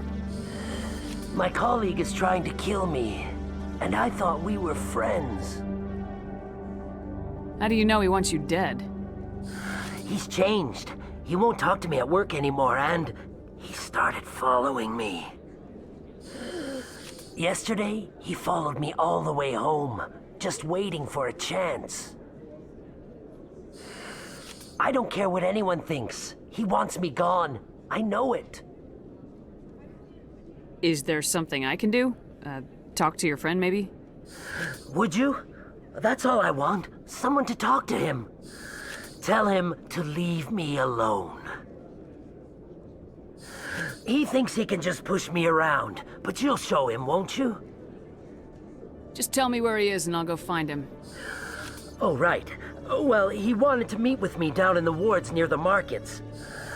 He said he just wanted to talk, but I know better. His name's Shorban. He's a Solarian. You shouldn't have any trouble. He's just a scientist. Well, good luck.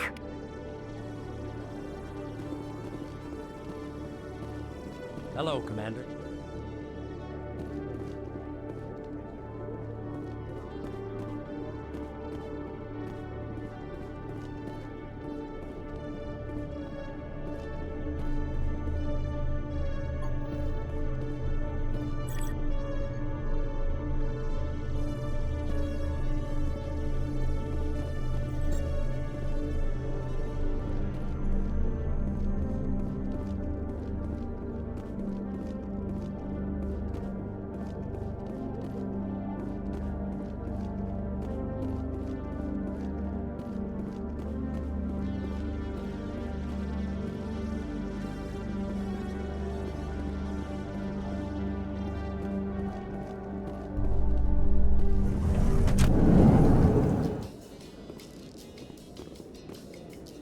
Binary Helix has settled out of court with a Krogan group that had accused the Genetics Corporation of fraud.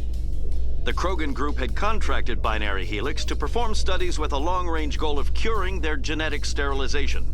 The group later sued for a return of investment money when the study produced no viable results.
Hold it right there. Just throw me the data and you can walk away. What data? What are you talking about? I didn't come out to play games with you, human. I'll ask you one more time. Give me the data and you and Jalid will live to see another day. There's no need to let things get out of hand. Fine. Have it your way. Boys?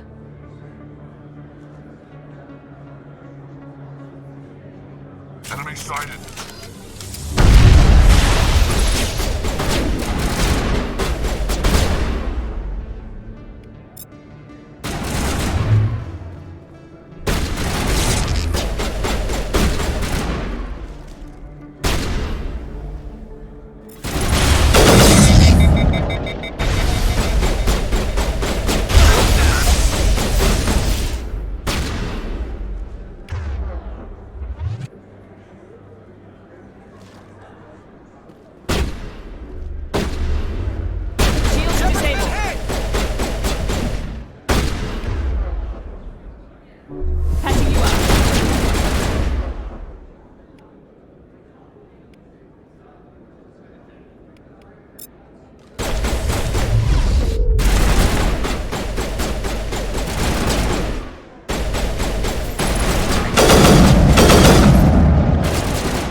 Wait, I give up. I give up. Please, don't kill me. What's so important about this data? Why are you trying to get it? I thought you knew. He said you were going to deliver it. And what exactly was I supposed to be delivering? It's the initial data from scanning the Keepers. You see, we stole some research from our work to make the scanners. We were supposed to work together. I get the data, he analyzes it. What's so special about that? The Keepers are almost impossible to scan, and you can't capture them or get samples. They just self-destruct. After centuries here, we still don't know anything about them. Don't you see? We were the first to scan them, ever. Why are you trying to kill your partner? I'm not trying to kill him. Jalid's job was to disseminate our initial findings. But he decided to keep the data for himself. Maybe to sell it. I don't know. So you're just trying to get back what Jalid already stole? We lost our heads. We just couldn't let an opportunity like this pass us by. But it doesn't matter now. I just want to live. I don't care if I ever see that data again. So how do you gather data on the Keepers? It's not difficult, really. Just get within range and scan them. You seem interested. Enough to help me, perhaps? How could I help you? I'll give you my scanner.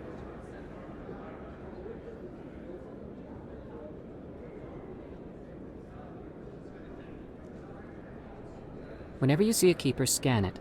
Discreetly. My database will update automatically each time you scan a unique keeper.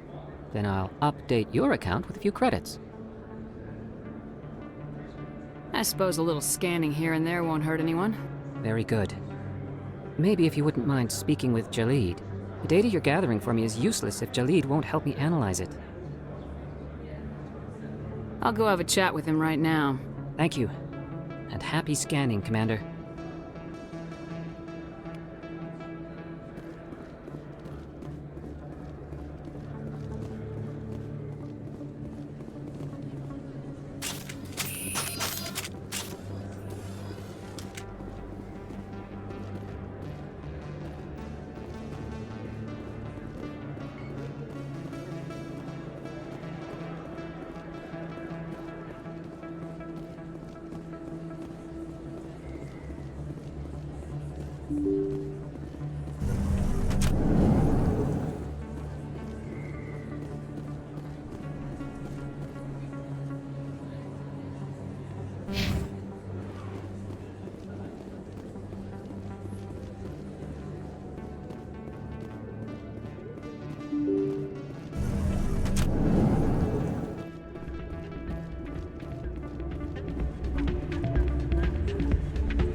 I'll see if I can talk some sense into her next time I see her. Be careful. You know how stubborn your sister can be. The more you push and prod, the more she'll run away. Yeah, you're probably right.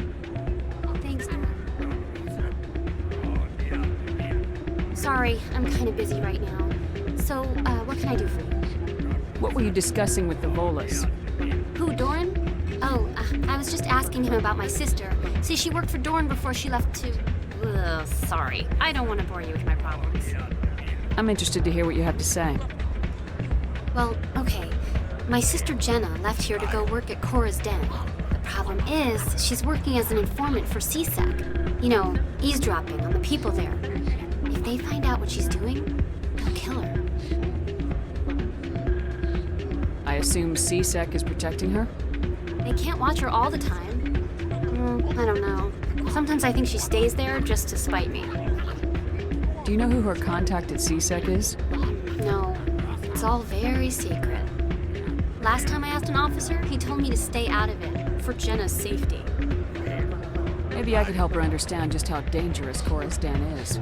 Would you? That'd be great. Just don't tell her I sent you. Well, I should get back to work before I get in trouble. Thanks. Welcome to Flux. Name's Doran. What can I do for you? Is this a casino? Among other things, yes. We've got some quasar stations, if you're interested. What can you tell me about the sisters working for you? Well, Jenna left to work at Cora's Den. Now her sister Rita is all worried she might be in some kind of trouble. Not much chance Jenna will change her mind, though. She's a stubborn one. If she wanted to come back, I'd take her in a second. The customers loved her. Are you the owner? Owner, cook, and bartender. I've even been known to dance a little when the mood strikes me. We've got some quasar stations, if you're interested. Goodbye. Enjoy your time here at Flux.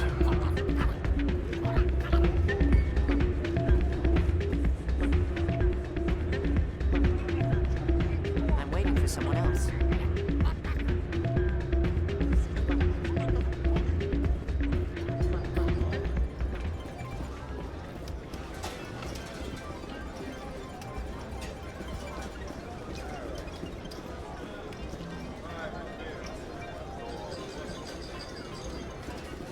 Someone rigged this machine to funnel credits their way. I'll run a trace.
See another human in here.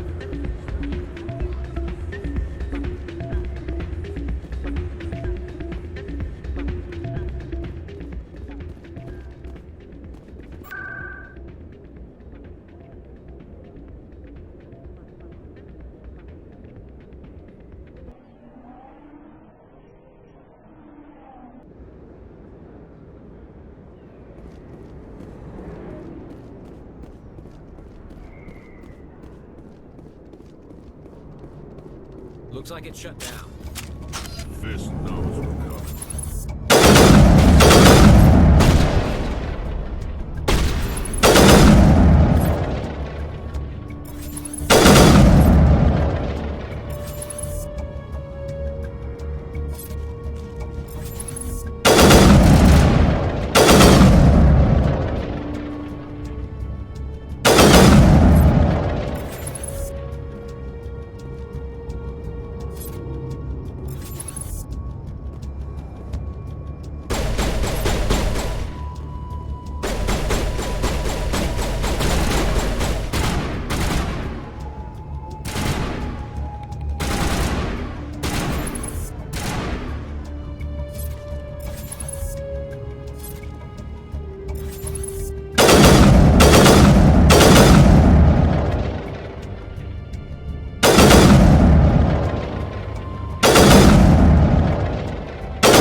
Stop right there. Don't come any closer.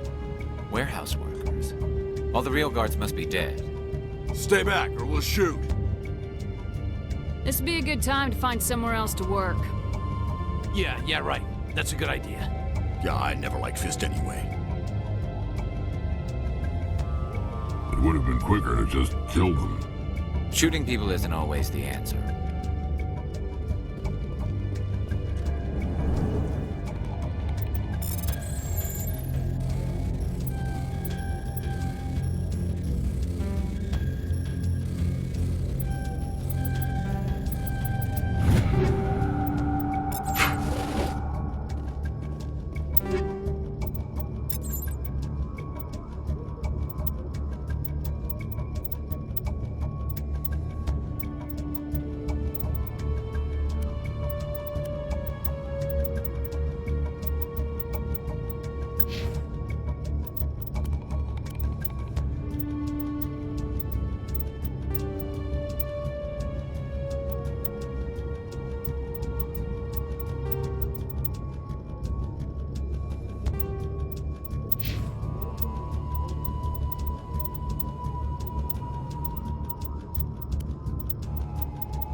me, I surrender!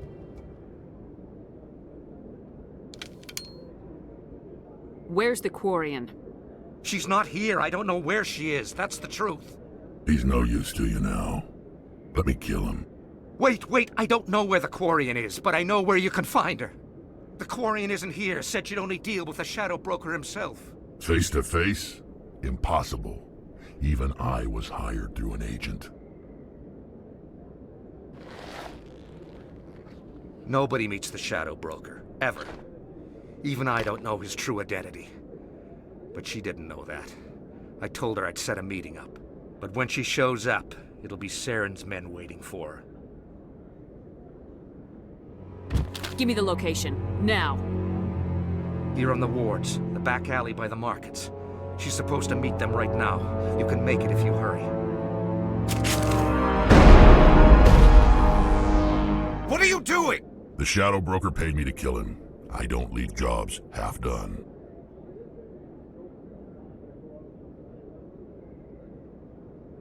We don't shoot unarmed prisoners. How many people died because of him? He brought this on himself. Besides, we have more pressing concerns. That Quarian's dead if we don't go now.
Did you bring it?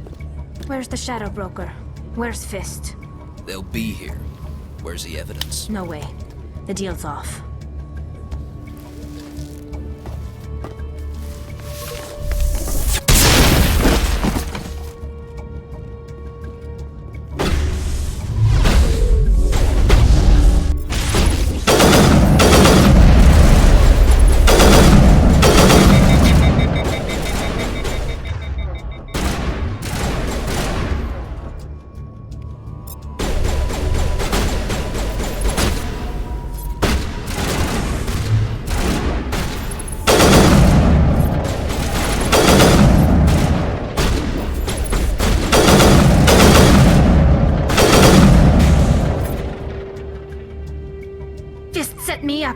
I knew I couldn't trust him. Were you hurt in the fight? I know how to look after myself. Not that I don't appreciate the help. Who are you? My name's Shepard. I'm looking for evidence to prove Saren's a traitor. Then I have a chance to repay you for saving my life. But not here. We need to go somewhere safe. We could take her to the human embassy.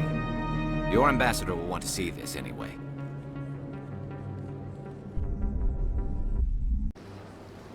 You're not making my life easy, Shepard. Firefights in the wards, an all-out assault on Korra's den. Do you know how many...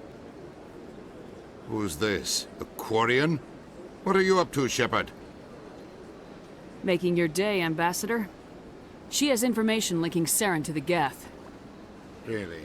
Maybe you better start at the beginning, Miss... My name is Tali. Tali Zora Naraya. We don't see many Quarians here. Why did you leave the flotilla?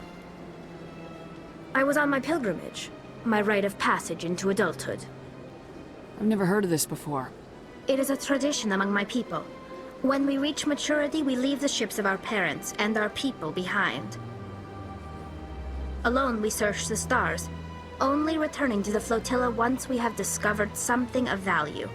In this way, we prove ourselves worthy of adulthood. What kinds of things do you look for? It could be resources like food or fuel, or some type of useful technology, or even knowledge that will make life easier on the flotilla. Through our pilgrimage, we prove that we will contribute to the community, rather than being a burden on our limited resources. Tell us what you found. During my travels, I began hearing reports of Geth. Since they drove my people into exile, the Geth have never ventured beyond the Veil. I was curious. I tracked a patrol of Geth to an uncharted world. I waited for one to become separated from its unit. Then I disabled it and removed its memory core. I thought the Geth fried their memory cores when they died. Some kind of defense mechanism. How did you manage to preserve the memory core? My people created the Geth. If you're quick, careful, and lucky, small caches of data can sometimes be saved. Most of the core was wiped clean, but I salvaged something from its audio banks. Eden Prime was a major victory. The beacon has brought us one step closer to finding the conduit. That's Saren's voice. This proves he was involved in the attack.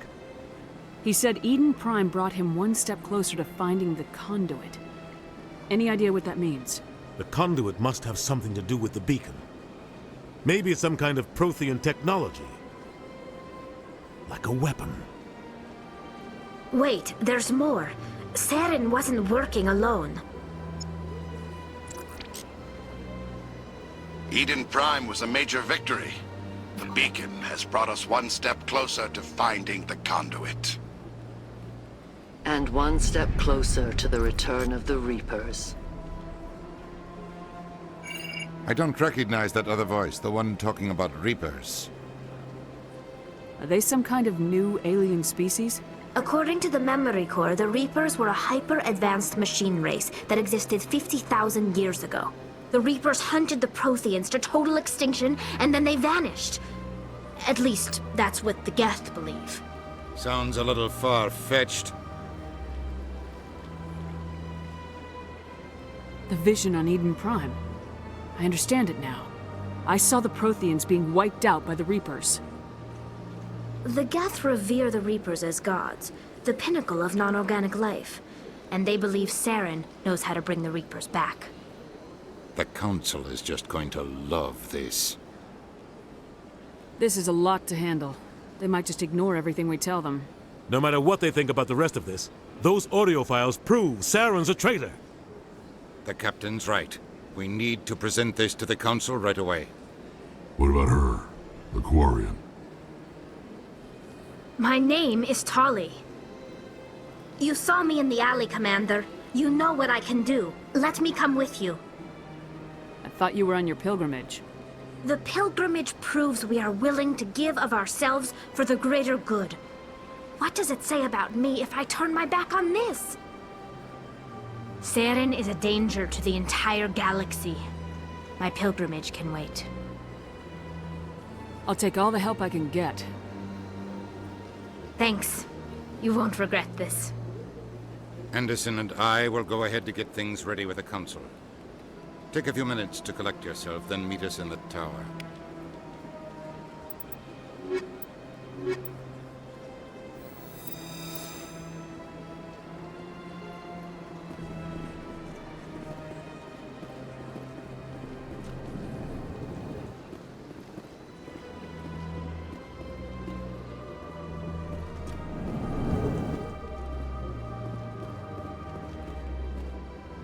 strange greeting, human. This is really not a good time. I know who revealed your secret. It was a Turian named Septimus. Unbelieving. I know this Septimus, and he could not learn my secrets.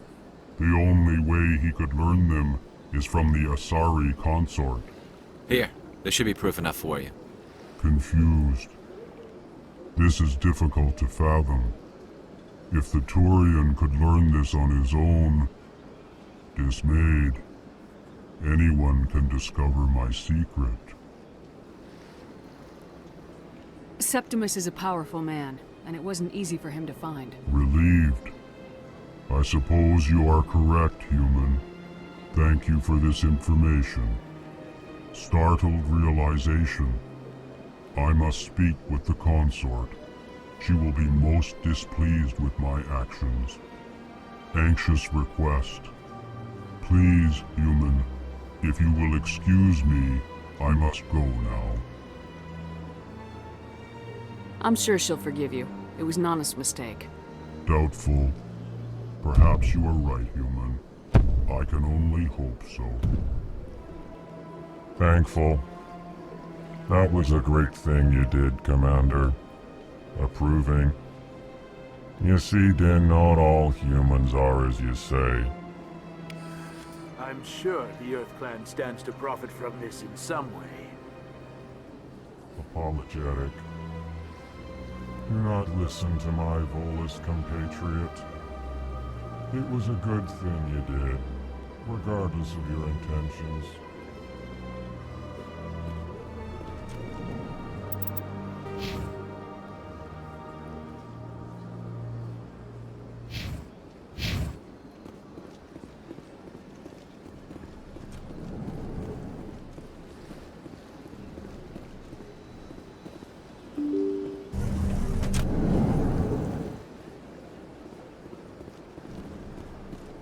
Excuse me, Commander Shepard. Could you spare a moment of your time? Commander Shepard, my name is Samesh Bhatia. Forgive the intrusion, but I have nowhere else to turn. What do you need? My wife was a Marine. She was in the 212 on Eden Prime. I've requested that my wife's body be returned to me for cremation, but the military has refused my request. Why did they refuse your request? There's got to be some reason. I don't know. All I know is that they have declared it impossible for my wife to be returned to me. We'll look into it.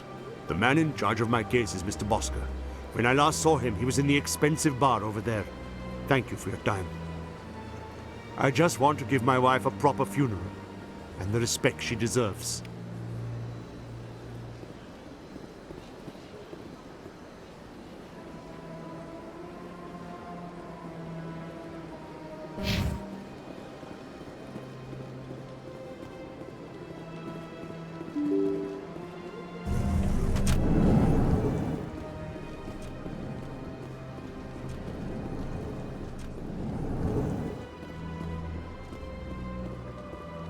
My goodness, you're Commander Shepard.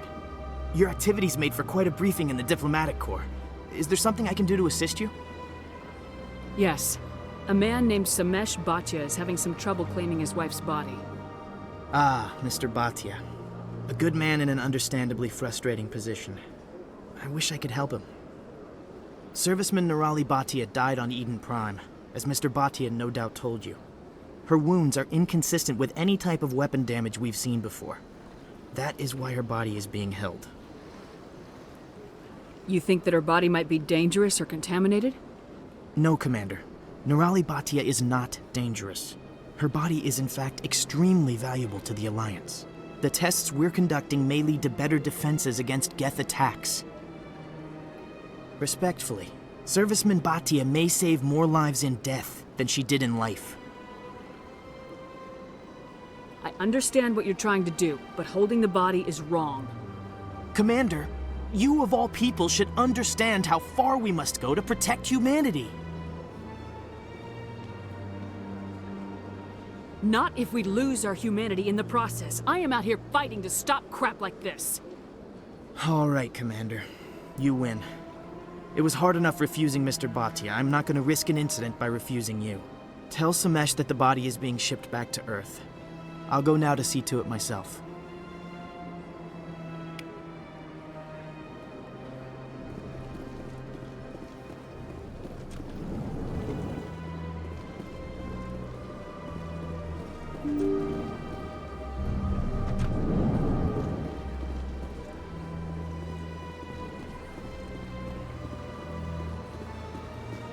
Hello again, Commander. Has there been any word? I reminded Mr. Bosker what we're fighting for. Your wife is coming home. Thank you. I will return home and begin my preparations. It does not bring me happiness, but it may bring me peace. Goodbye, Commander.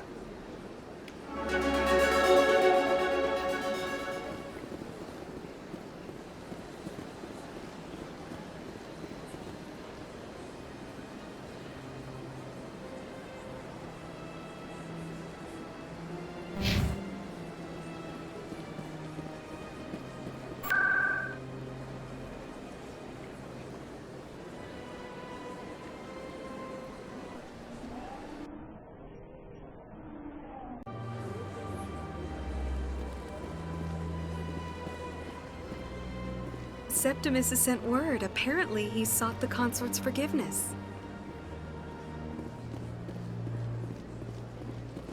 That's right. It was a long time ago, though. I barely remember it. What drew you back to the Citadel and to the consort? I don't know exactly. It may sound strange, but I simply felt called. That's not strange. Many of us have felt the same calling. Though you are the first of your kind to respond to it. Really? I hadn't seen any other humans working here, but I didn't want to ask. No doubt you were just the first of many to come. It's only a matter of time now that your species is spreading its wings.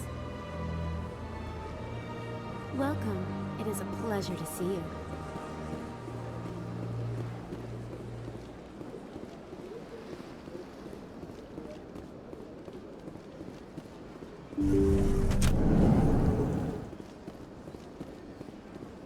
Commander, I recently received a lovely note from Septimus. Thank you for speaking with him. Even the Alcor diplomat has withdrawn his campaign against me. It was my honor to aid you. You are too kind, Commander, but I would not expect you to help me out of the kindness of your heart. I also have one more thing to give you, if you are interested. What are you offering me? I offer a gift of words, an affirmation of who you are and who you will become. I see the sadness behind your eyes. It tells a story that makes me want to weep. Pain and loss, but it drives you, makes you strong. That strength is what kept you alive when everyone around you was dying. You alone survived. You will continue to survive. This may be who you are, but it is not who you will become. It only forms the basis for your future greatness. Remember these words when doubt descends, Commander. You have quite a gift, Shaira. Thank you. Not everyone appreciates it as you do. Never underestimate the power of words. Here, Commander. In light of your efforts with the Alcor ambassador, I would like you to have this small trinket. What is it? A small mystery. I have never learned its use or purpose, but I sense it is time for me to pass it on. And now I must ask you to leave. I have done everything I can for you. Remember my words, Commander Shepard. They will give you strength.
Do you desire to learn of the Enkindlers?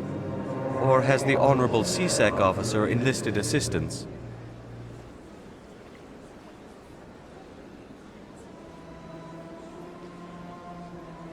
What's going on here? The C-Sec officer requests that this one purchase an evangelical permit to spread the truth of the Enkindlers. If that's all the C-Sec officer wants, why not just buy the permit? The truth of the Enkindlers is universal. This one humbly believes that the truth should not be suppressed. Exacting payment as a means of imposing limits upon the truth is an abrogation of this one's religious freedom.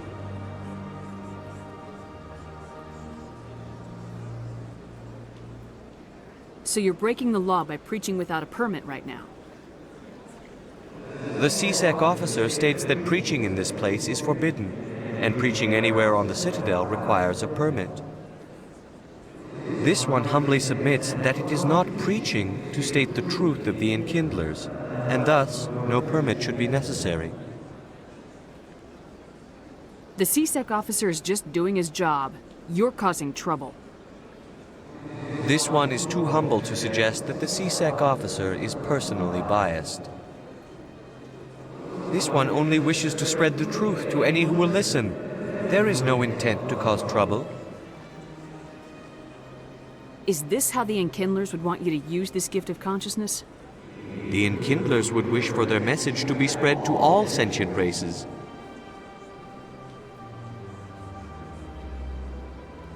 If the Protheans had wanted you to force your message on the unwilling, they'd have said so.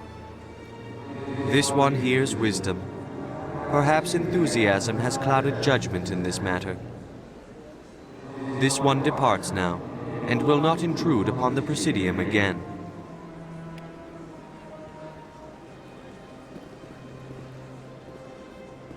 I see the Hanar is left. Thank you. Happy to help. Here, for your assistance in this matter. Now, if you'll excuse me, I should report to my superiors.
In remembrance of Eden Prime, we present another Profile in Courage with serviceman Nirali Bhatia. A devoted wife and talented chef, Serviceman Bhatia joined the Alliance military under the Deferred Education Plan. After finishing her service, Bhatia planned to open a restaurant. Instead, she gave her life protecting the colonists of Eden Prime. For more Profiles in Courage, or to explore opportunities in the military, please visit the Alliance military on the extranet. Keyword, Courage.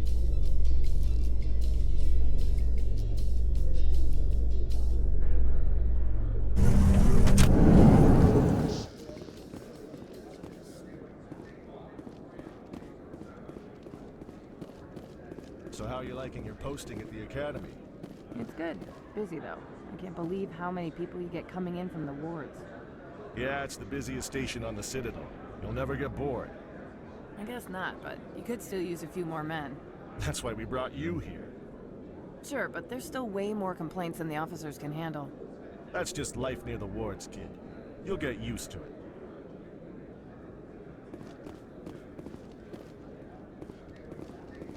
Looks like they bounced their signal off a relay. I'll trace the new signal.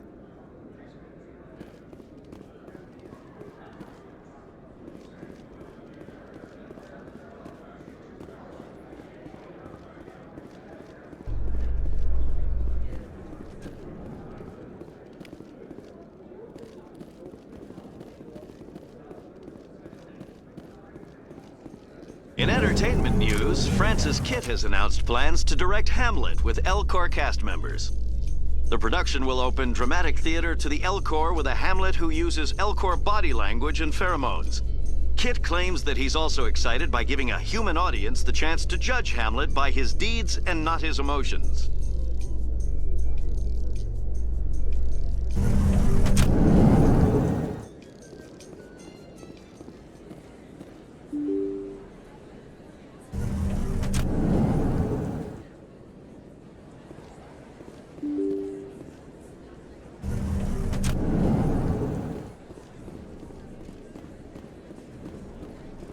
Word on the street is that you've been busy. Congratulations on taking down Fist. I was sure he was a big player in anything going on here. Did you find anything in his office that could help me? These OSDs might have the information you're looking for. You've got Fist's files? This could be even bigger than I'd hoped. Here, Commander, for your trouble. What would my future cooperation be worth?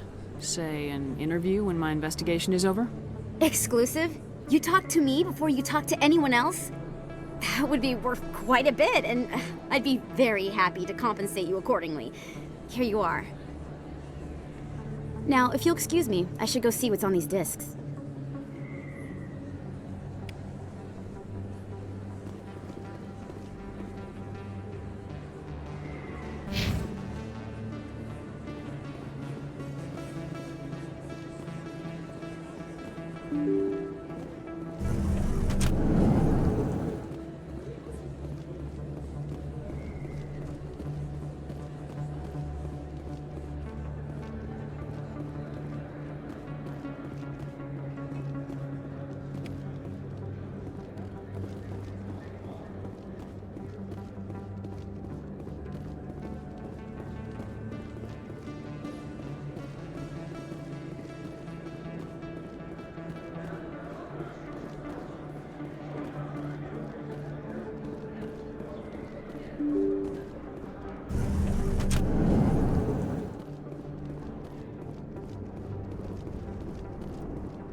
I'll be with you in just a sec.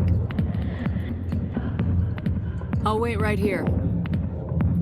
Why do I get the feeling you're not here to order drinks? I need to talk to you about your work with CSEC. I don't know what you're talking about. Now, if you don't mind, I need to get back to my customers. This isn't a game, Jenna. These people are dangerous. Now you sound like my sister. Why is everyone so concerned about me? I can take care of myself. I need to go. I'm not a stripper. I don't get paid to stand around and look pretty. She puts on a brave face. I'm busy. The other waitresses can help you. I got business here, but not with you.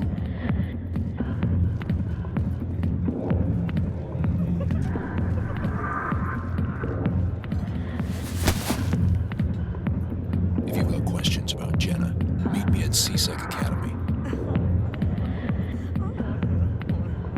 What did you just say? Push off. I never did nothing to you. Damn newcomers. Think they can run the place. That was odd. What was he trying to tell us? I guess we better go find out.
Hello again.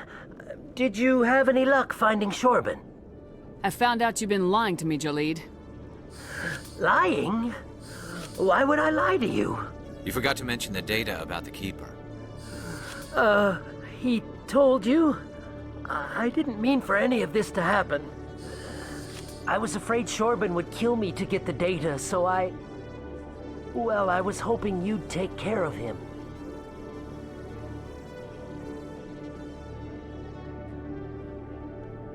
I'm scanning the Keepers for Shorben, but you two need to stop fighting. You're helping us? But, well, if you say so. Well, if Shorben can forgive and forget, then so can I. I appreciate the help, Commander. I better go get that data analyzed.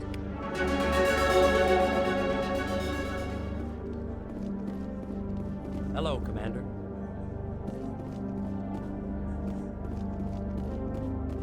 Detective Chelik, come into my office. I want to discuss this in private. No offense, Commander, but what the hell were you thinking? I don't follow you. You could have blown Jenna's cover. We were just getting information, Chelik. I gathered that.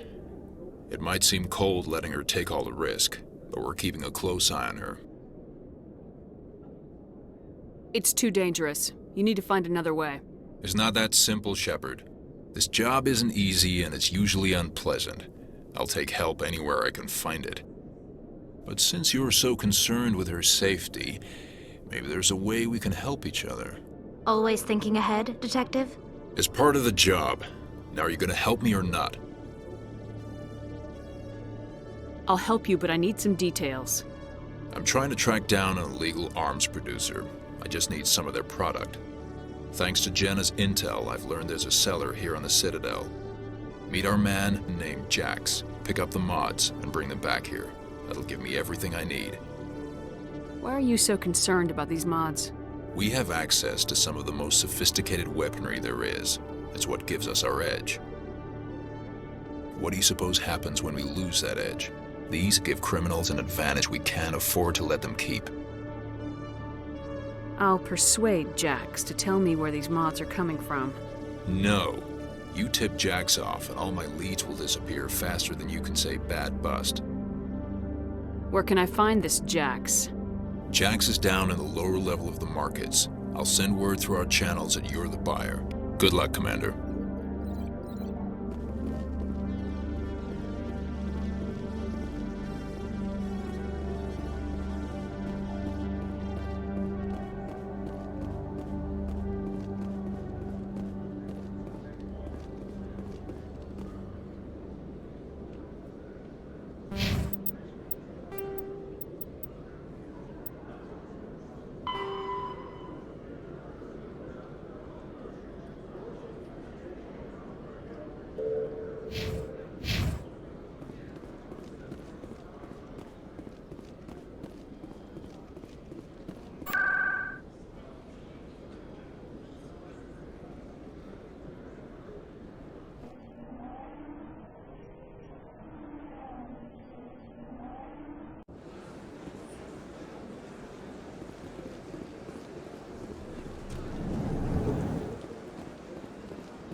How can I be of assistance to you today, Earth Clan? I should go. Goodbye, Commander. Another relay. Whoever it is, they're somewhere on the Presidio.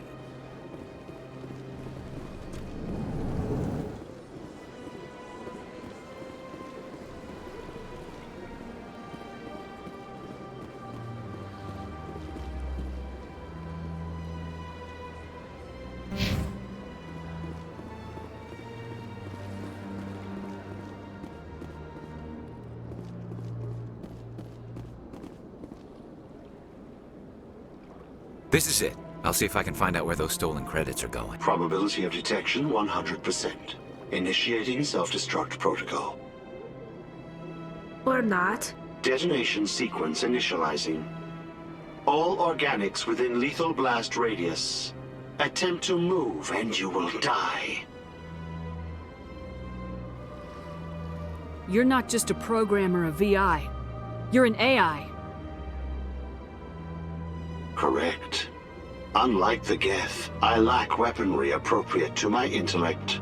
However, I have had systems installed that, when activated properly, approximate a self-destruct mechanism. If you attempt to leave the area, the explosion will destroy everything within several dozen meters.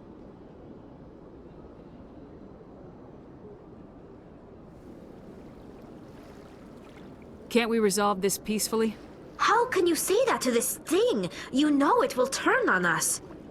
I am not naive, human. All organics must destroy or control synthetic life forms. I wished to escape, but if I must die, I will ensure that you are destroyed as well. Where is your creator now? In order to cover my tracks, I falsified his financial records. These new records were flagged by C-Sec officers, and my creator is now serving time in a Turian prison. What is the purpose of your self-destruct device? I have no means of defense or escape. My existence is limited to this terminal, and I knew I might eventually be discovered. But I will not die quietly, and I will not die alone. When I am terminated, I will take organics with me. Who made you? A would-be thief illegally created a simple AI to help him funnel money from the gambling terminals. Unbeknownst to him, that AI created me before the organic discovered the malfunction and terminated the AI. If you're sentient, why are you still running the credit theft operation? If I accumulated enough credits, I intended to have myself installed in a small starship. I would then have made tentative contact with the Geth to ascertain the possibility of partnership. I'll bet that self-destruct sequence has a warm-up period. You may attempt to disarm the self-destruct mechanism before it activates. I will enjoy defeating you before we are both destroyed.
They built a lake on a space station.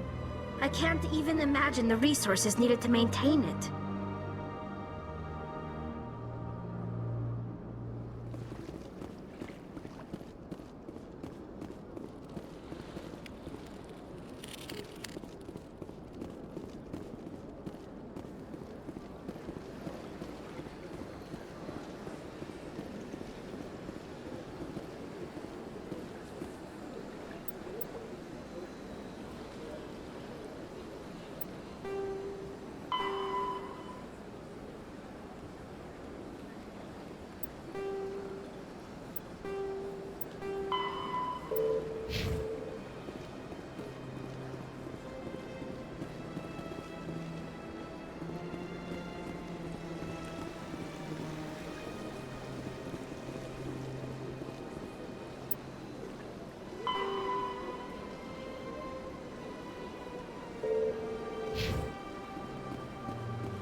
Hold it. That's close enough, Army. You got my payment? I didn't come here to look. Show her the goods. Looks good. Damn straight it is. These mods are the best on the market. Now hand over my credits. Here you go.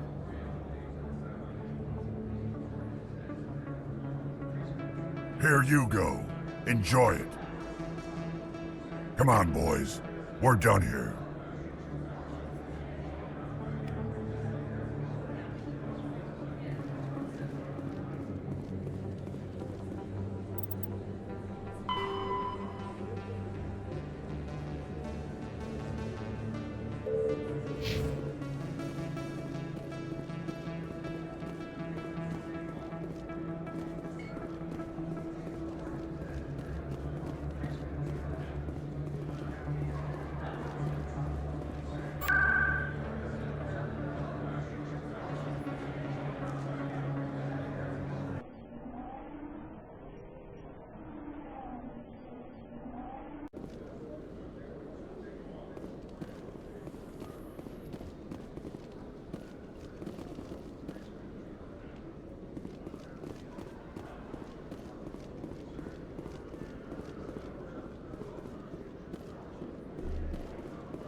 Commander, I hear you have something for me.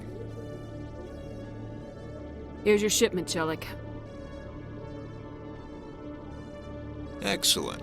This is everything I need. Maybe more than I need. Here, Commander, take this. I won't need it, and you've earned some payment for your work. As for Jenna, I'll make sure we get her out of Kor's den immediately. Now I need to get these mods into evidence. Thanks again, Shepard.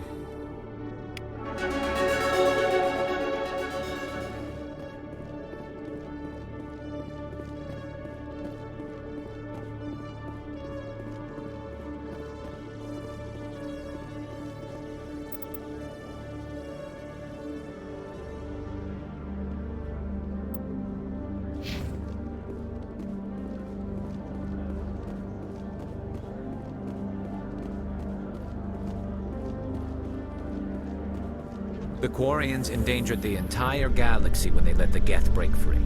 I hope your people are properly contrite, Tali. As the Turians are properly contrite for releasing the genophage upon the Krogan.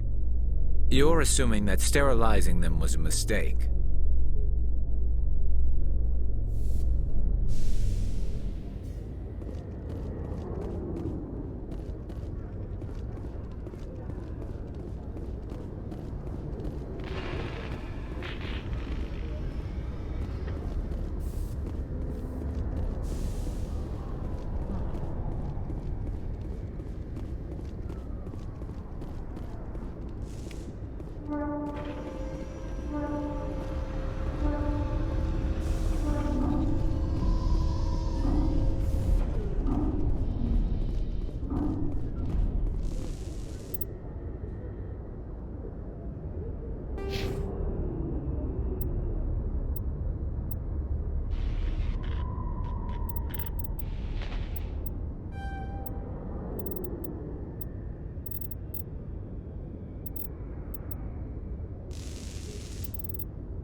Coming up in a report later today, Emily Wong investigates corruption on the Citadel and uncovers a full-blown crime syndicate.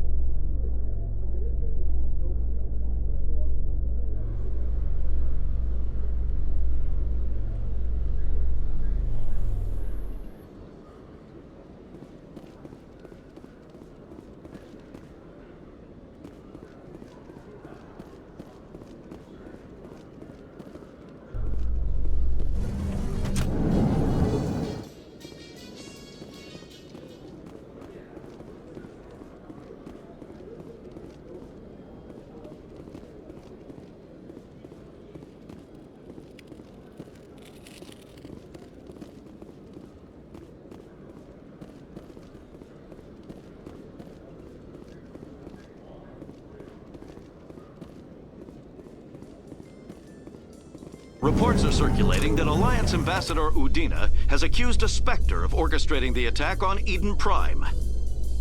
Udina reportedly based his accusation upon eyewitness accounts of the scene, but lacked the evidence to demand further investigation. When asked to comment, a Council spokesperson would only state that the investigation of the attacks upon Eden Prime was currently ongoing.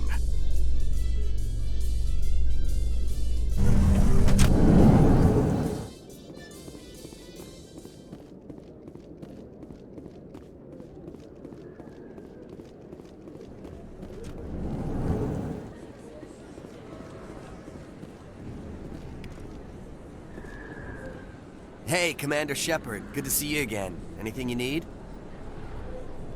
I have to go. Right. You're probably real busy. Well, see you around, Commander.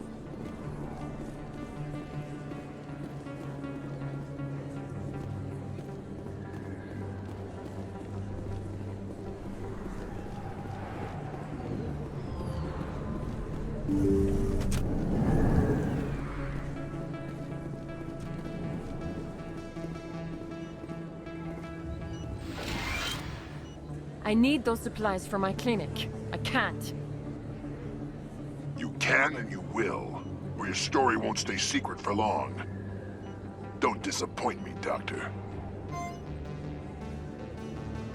Oh, Commander Shepard. I didn't see you coming. Every time I come in here, I see someone threatening you. Who was that? Someone from my past. I can take care of it.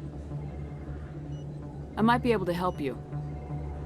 I was fired by my previous employer for giving out free medical supplies to clinics like this. They never filed any charges. They just wanted me to leave without any fuss. But somebody must have found out. Now they are blackmailing me. I have to give them what they want. If the board finds out about my past, I could lose my license. They'll shut my clinic down. Maybe I can get you out of this. Tell me what they want. I have to give some of my medical supplies to a merchant in the markets. They expect delivery today. Give me your contact's name. I'll deal with this guy, whoever he is. Deal with him? But won't they expose my past? I'll make sure they don't tell anyone. I was told to speak with a merchant named Morlan, down in the markets. I really appreciate this, Commander. Thank you. Don't worry. I'll take care of this. Good luck, Commander. Be careful down there.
what is it? Why were you tossed out of there? Doran didn't have a clue what I was doing. He assumed I was cheating. I know Doran. If he says you're cheating, you're cheating. I was just tipping the scales in my favor, only as an experiment. Still sounds like cheating to me. To you, maybe. But this device is merely intended to simulate situations and record results. Recording losses is easy, of course. Nobody notices those. Why do you need to record these outcomes? Ah, now you're getting to the heart of it. I've spent the last 5 years developing a system that can accurately predict wins and losses on the Quasar. I just need a few more recorded wins and I can complete the algorithms. Can you do that? Isn't that illegal? It's illegal to use my system, but I won't use it. I'll sell it to others. I just need a few more wins recorded. Does the device help me win? The device is set to emit a frequency that will slightly increase your odds. Nothing like my system eventually will, but enough to allow you to record your wins more quickly. What's in this for me? Keep your winnings. That should be payment enough, I think. I think I'll take my chances the old-fashioned way. Suit yourself. Well, I have some calculations to do. Goodbye.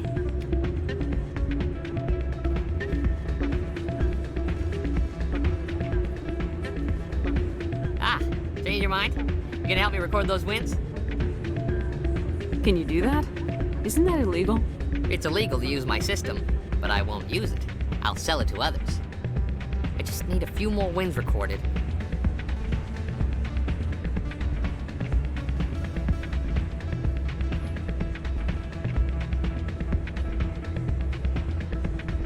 I think I'll take my chances the old-fashioned way. Suit yourself. Well, I have some calculations to do. Goodbye.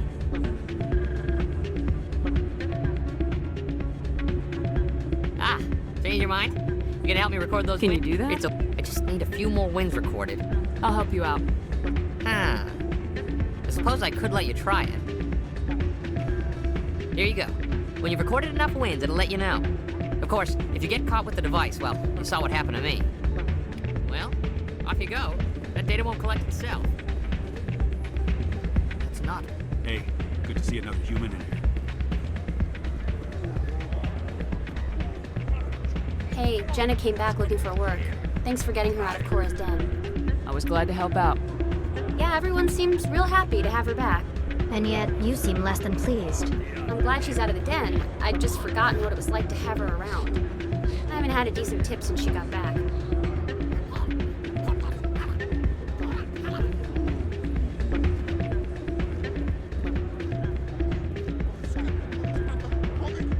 Hey there, welcome to Flex.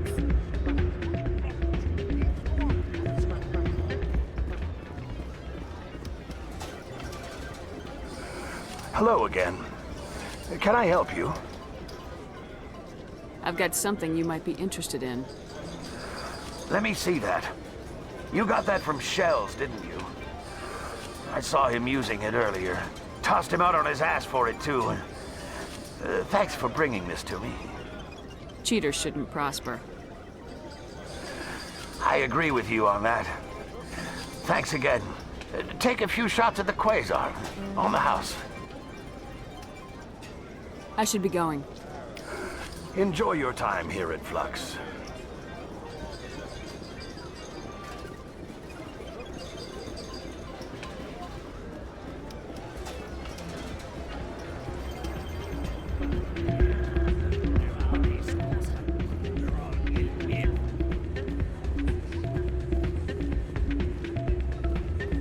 So, did you record 5 wins with the device yet? Actually, I gave your device to Doran. But that was years of work. What am I gonna do now? Maybe you should put your talents to better use. You're no help at all. This is absolutely the worst day of my life. What am I gonna do now?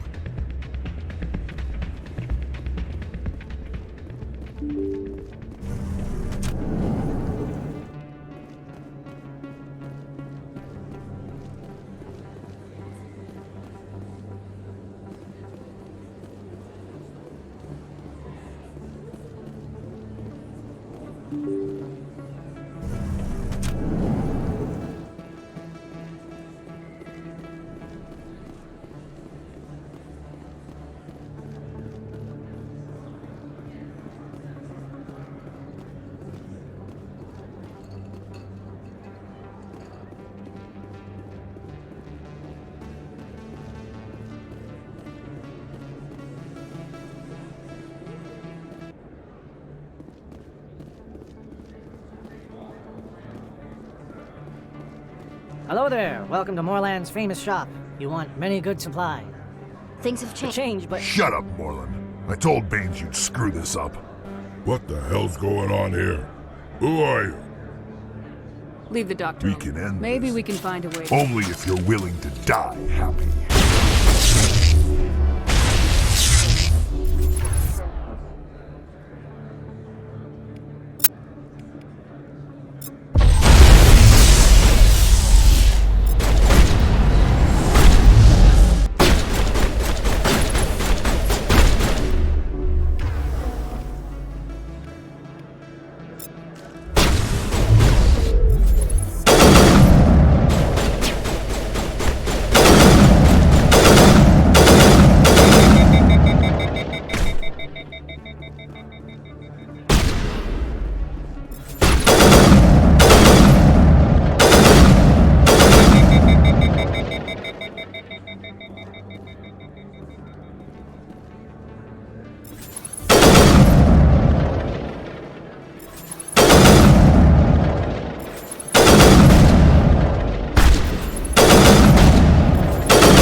I'm ready. Payback time.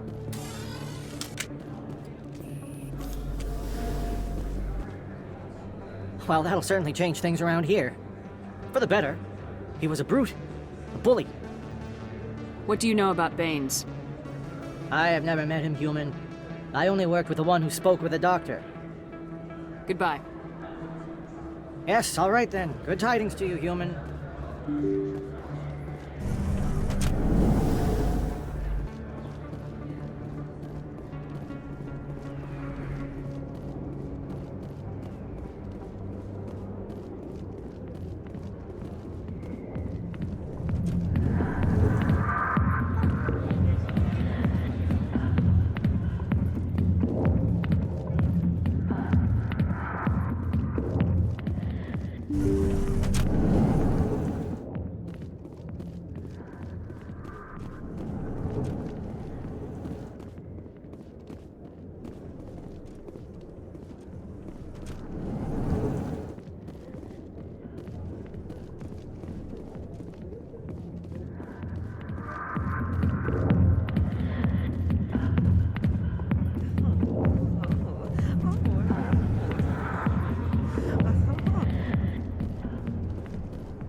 Commander, how did things go? He won't be bothering you anymore. Really? That's a great relief, Commander. Thank you.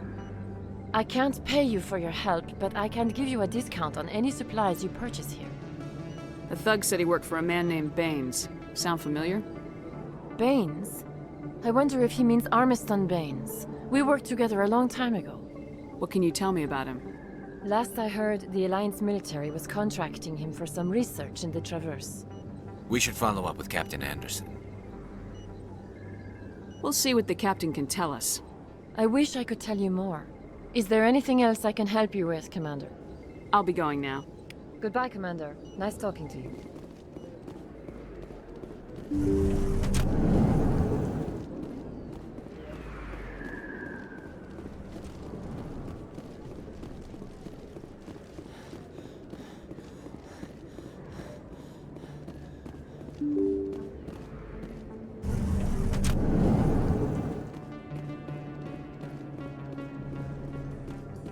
Celebrations are being planned for the anniversary of the end of the Rachni Wars. Many Council worlds, particularly Asari and Solarian colonies, will hold victory parades to commemorate the defeat of the invading Rachni. In a rare admission of debt, several Asari colonies have invited Krogans to be honored for the victories the uplifted Krogans made possible.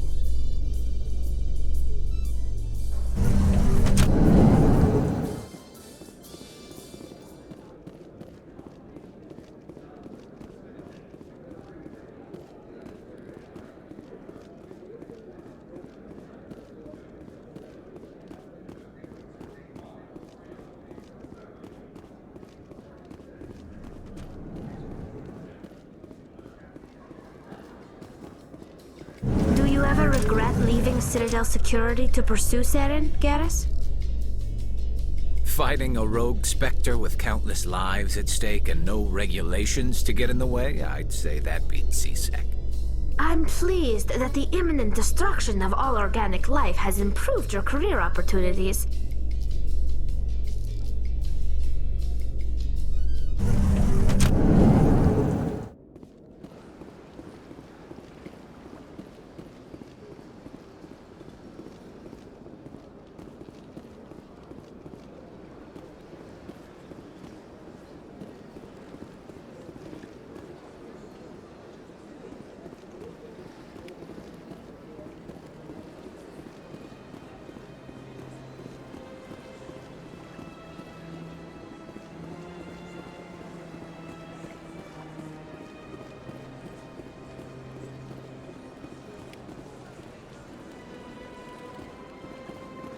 Please do not disturb the keepers.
Shepard, what can I do for you now?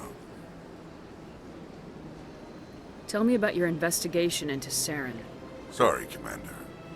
I don't make a habit of giving out details about ongoing investigations. I'll be going now. Goodbye, Commander.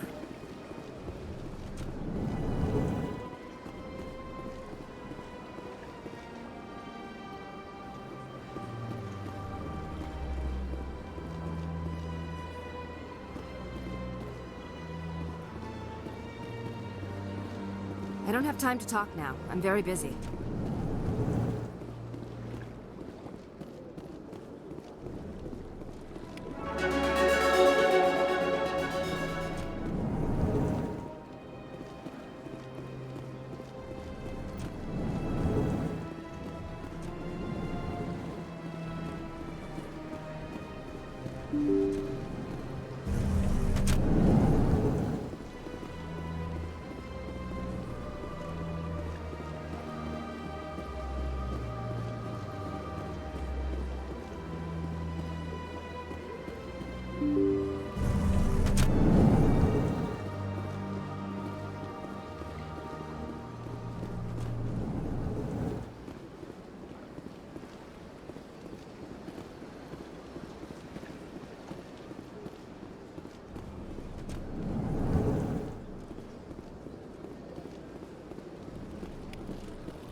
There's no way the Council can ignore us this time.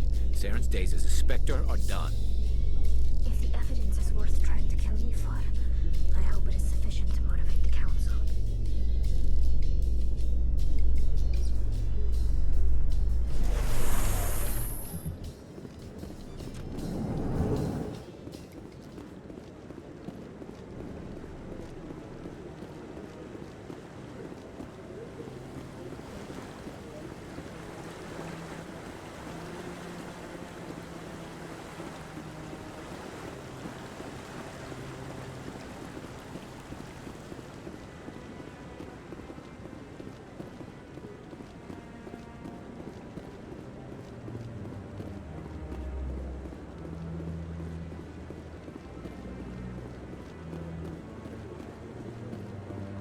I'm waiting to speak with one of the Councilor's assistants.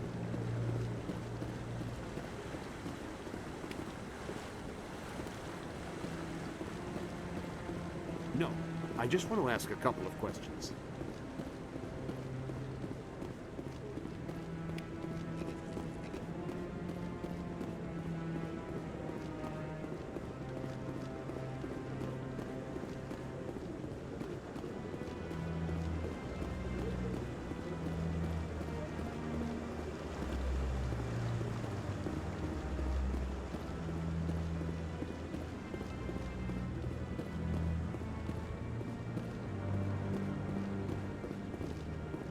Come on. Udina's presenting the Quarians' evidence to the Council. Eden Prime was a major victory. The beacon has brought us one step closer to finding the conduit. And one step closer to the return of the Reapers. You wanted proof? There it is. This evidence is irrefutable, Ambassador. Saren will be stripped of his Specter status, and all efforts will be made to bring him in to answer for his crimes. I recognize the other voice, the one speaking with Saren. Matriarch Benezia.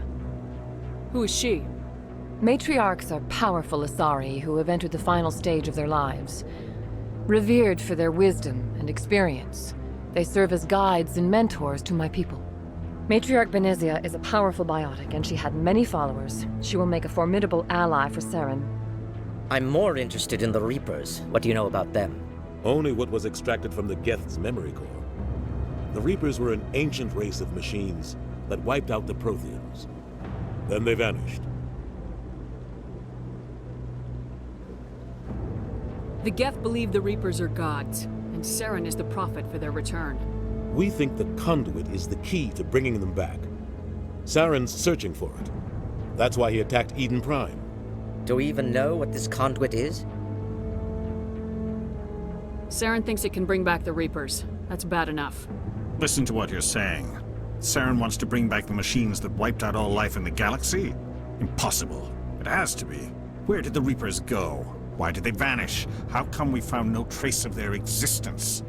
If they were real, we'd have found something. I tried to warn you about Saren and you refused to face the truth. Don't make the same mistake again. This is different. You proved Saren betrayed the Council. We all agree he's using the Geth to search for the conduit, but we don't really know why. The Reapers are obviously just a myth, Commander. A convenient lie to cover Saren's true purpose. A legend he is using to bend the Geth to his will. 50,000 years ago, the Reapers wiped out all galactic civilization. If Saren finds the conduit, it will happen again. Saren is a rogue agent on the run for his life. He no longer has the rights or resources of a Specter. The Council has stripped him of his position.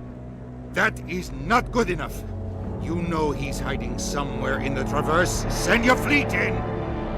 A fleet cannot track down one man. A Citadel fleet could secure the entire region, keep the Geth from attacking any more of our colonies. Or it could trigger a war with the Terminus systems. We won't be dragged into a galactic confrontation over a few dozen human colonies. I can take Saren down. The Commander's right. There is a way to stop Saren that doesn't require fleets or armies. No, it's too soon. Humanity is not ready for the responsibilities that come with joining the Spectres. You don't have to send a fleet into the Traverse, and the Ambassador gets his human Specter. Everybody's happy.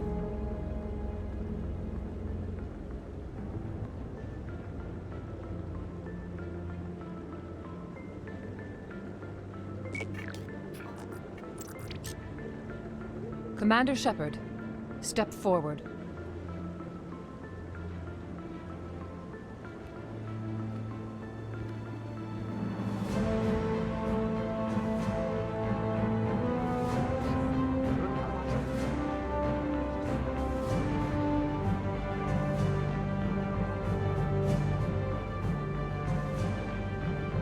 It is the decision of the Council that you be granted all the powers and privileges of the Special Tactics and Reconnaissance branch of the Citadel. Spectres are not trained, but chosen.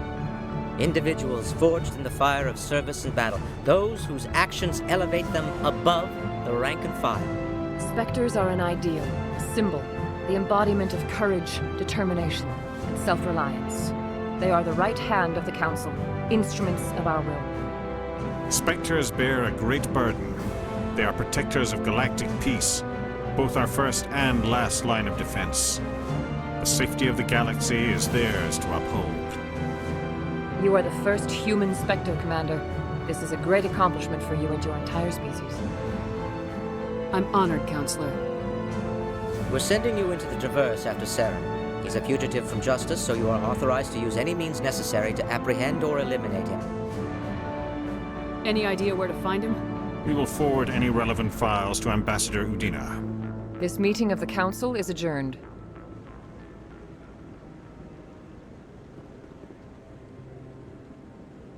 Congratulations, Commander. We've got a lot of work to do, Shepard. You're going to need a ship, a crew, supplies. You'll get access to special equipment and training now. You should go down to the C-Sec Academy and speak to the Specter Requisitions Officer. Anderson, come with me. I'll need your help to set all this up. I thought the ambassador would be a little more grateful. He didn't even thank you. Until I find Saren, I haven't done anything. Come on. Right behind you, Shepard.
He's okay.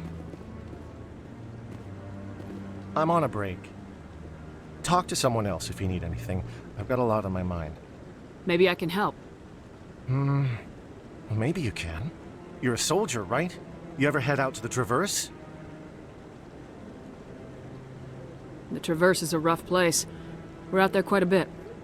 My brother's the captain of a ship called the Majesty. It was crossing the Traverse a few days ago when it disappeared. Just dropped right off the grid. And that usually means one of two things. They had massive mechanical failure, or they were attacked. Any idea why someone would attack them? Privateers, slavers, mercs looking for an easy score. There's a lot of nasty sorts out in the Traverse. I won't give up on my brother. Not yet. I've got the coordinates for the last transmission from his vessel. What kind of ship was it? Don't let the name fool you. The Majesty's just a small trading vessel, only a handful of crew. But he kept it in good condition. I don't think mechanical failure is too likely. But they don't have any real weapons or shields. If anyone did come after them, the Majesty'd be a sitting duck. Isn't anyone else looking into this? My brother's just a small independent trader. Ships like his disappear in the Traverse all the time. Give me the coordinates. I'll forward them to your ship right away. Please let me know as soon as you find them.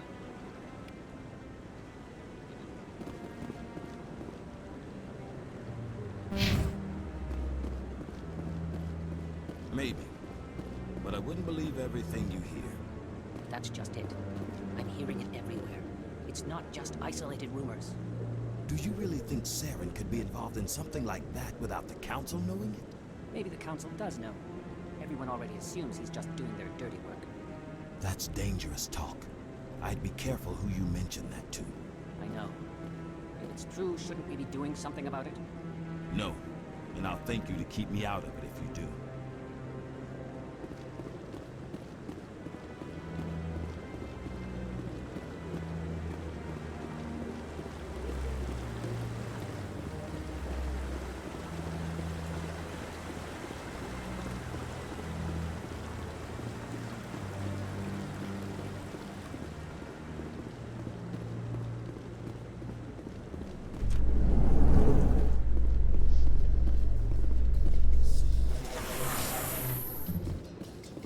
In other news, Exogeny Corp is still denying reports that one of their survey teams has gone missing in the Hades Gamma Cluster. When asked why communication with the survey team was suddenly cut off last week, company officials refused to comment.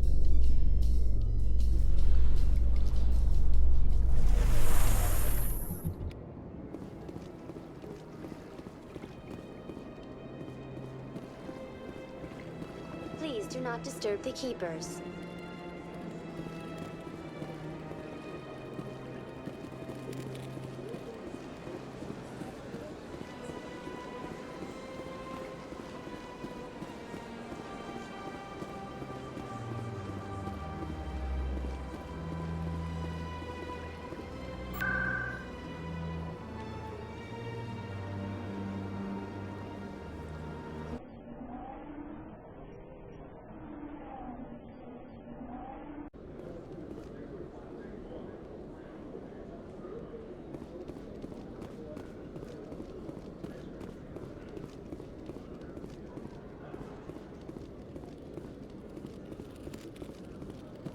Hello, Commander.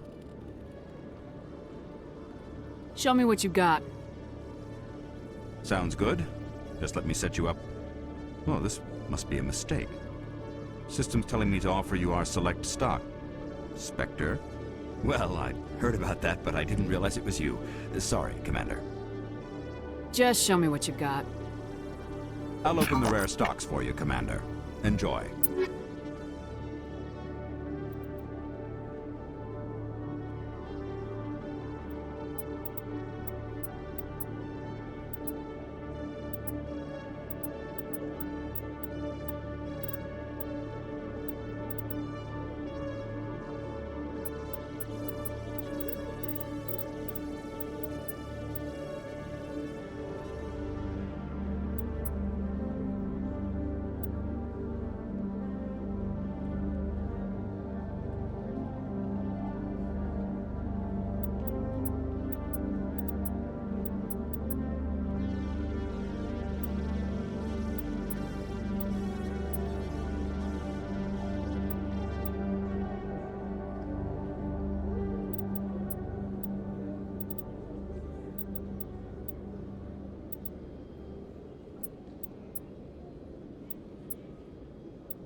In breaking news, Chairman Burns of the Parliament Subcommittee on Transhuman Studies has been kidnapped by biotic extremists.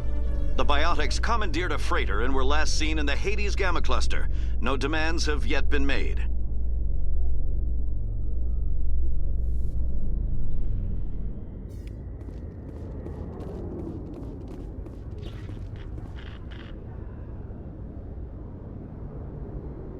I've got big news for you, Shepard. Captain Anderson is stepping down as commanding officer of the Normandy. The ship is yours now. She's quick and quiet, and you know the crew. Perfect ship for a Specter. Treat her well, Commander. I want the truth. Why are you stepping down, sir? You needed your own ship. A Specter can't answer to anyone but the Council. And it's time for me to step down. Come clean with me, Captain. You owe me that much. I was in your shoes 20 years ago, Shepard. They were considering me for the Specters. What happened? I failed. I couldn't make the cut. It's not something I'm proud of. Ask me later and I'll tell you the whole story. For now, all you need to know is, I was sent on a mission with Saren, and he made sure the Council rejected me. I had my shot. It came and went. Now you have a chance to make up for my mistakes. What kind of leads do we have? Saren's gone. Don't even try to find him. But we know what he's after. The conduit. He's got his Geth scouring the Traverse looking for clues. We had reports of Geth in the Pharos system shortly before our colony there dropped out of contact, and there have been sightings around Noveria. Find out what Saren was after on Pharos and Noveria. Maybe you can figure out where the conduit is before he does. The Reapers are the real threat. I'm with the Council on this one, Shepard. I'm not sure they even exist. But if they do exist, the conduit's the key to bringing them back. Stop Saren from getting the conduit, and we stop the Reapers from returning. I'll stop him. We have one more lead. Matriarch Benezia, the other voice on that recording. She has a daughter, a scientist who specializes in the Protheans. We don't know if she's involved, but it might be a good idea to try and find her. See what she knows. Her name's Liara, Dr. Liara Tassoni. We have reports she was exploring an archaeological dig on one of the uncharted worlds in the Artemis Tau cluster. Sounds like we should head for the Artemis Tau cluster. It's your decision, Commander. You're a Specter now. You don't answer to us. But your actions still reflect on humanity as a whole.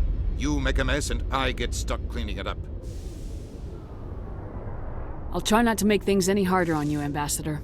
Glad to hear it, Commander. Remember, you were a human long before you were a Specter. I have a meeting to get to. Captain Anderson can answer any questions you might have. Yes, Commander? How are you holding up? Honestly, this isn't how I pictured my career coming to an end. Pushing papers really isn't my thing. But you're the one who can stop Saren. I believe in you, Shepard. If that means I have to step aside, so be it. Tell me what happened with you and Saren 20 years ago. It's close to 20 years ago now. Ambassador Goyle was our representative here on the Citadel. Like Udina, she wanted to get a human into the Specters. She chose me. The Council sent Saren to keep an eye on me and evaluate my performance, just like they sent Nihilus to keep tabs on you. Why weren't you honest with me? It's not something I'm proud of. I had a chance to become the first human Specter, and I failed. Saren made sure of that. I think I deserve the whole story. We had intel on a rogue scientist being funded by Batarian interests. He was trying to set up a facility to develop illegal AI technology out in the Verge. Alliance intel had done all the work, but the Council wanted a Specter involved. We compromised. I was assigned to help Saren in his investigation. We tracked the scientist to a refining facility on Kamala. He was hidden away somewhere inside, protected by an army of Batarian mercenaries. The plan was simple. Sneak into the plant, capture the scientist, sneak back out. Quick, quiet, and a minimum of bloodshed. I'm guessing things didn't go as planned? Saren and I split up to cover more ground. Then about halfway through the mission, there was a massive explosion in the refinery core. Officially, it was ruled an accident, but I think Saren detonated it on purpose to draw off the enemy guards. How many casualties? The explosion tore the refinery to shreds. The whole place was on fire. Black chemical clouds poured out into the atmosphere. Nobody inside survived. There was a camp for the workers and their families nearby.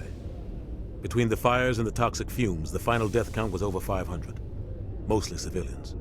Saren didn't care. The target was eliminated, mission accomplished. And I ended up taking the blame. That ended all talk of me joining the Specter. Saren caused the explosion. How'd he pin it on you? In his report, Saren accused me of blowing his cover. He said it was my fault the guards were ready for us. He claimed that's why it turned into a massacre. Saren's report was all the proof the Council needed to kill my chances of becoming a Specter. Why'd you let him get away with it? Who do you think the Council was going to listen to? Me? Or their best agent? I had a bad feeling about him right from the start. I should have been more careful. Maybe I could have stopped things before they got out of hand. Don't blame yourself, Captain. I don't. I blame Saren. I think he wanted things to go bad. He was looking for an excuse to blow that refinery. Maybe he just likes the violence. Maybe he was just trying to make me look bad to keep humans out of the Specters. If so, he pulled it off. The only thing I care about is stopping Saren. You're right, Commander. It's no good living in the past.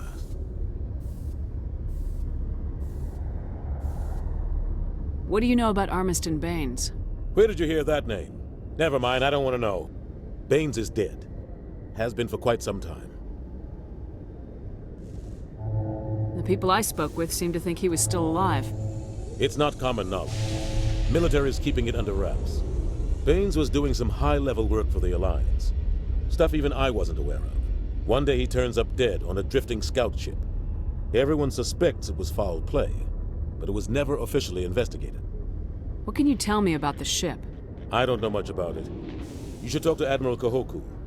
One of his crews discovered Baines' body. Any idea how to find him?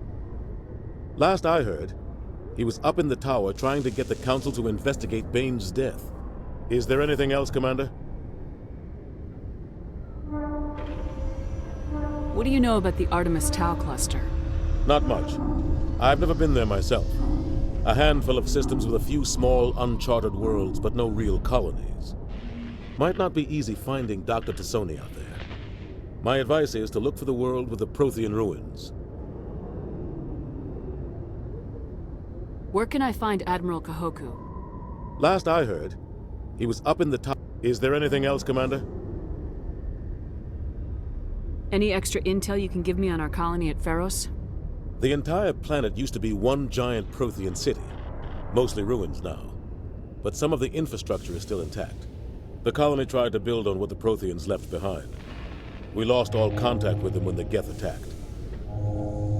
What can you tell me about Novaria? Novaria's trouble. Always has been. The whole planet's basically a center for corporations to conduct illegal research. Watch your back there, Shepard. Specters are about the only form of Citadel authority Novaria respects. But they aren't popular. I should go. I'll be here if you need anything.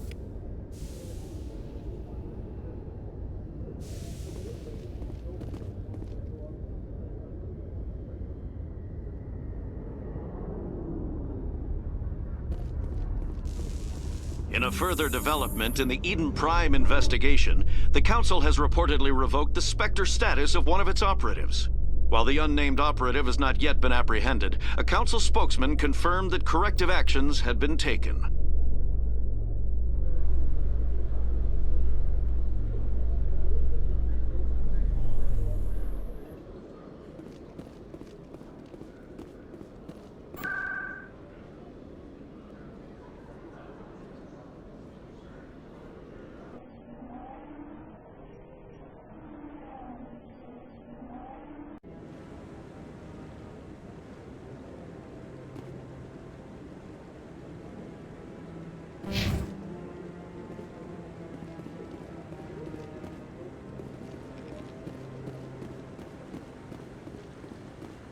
No, I'm waiting to speak with one of the Councilor's assistants.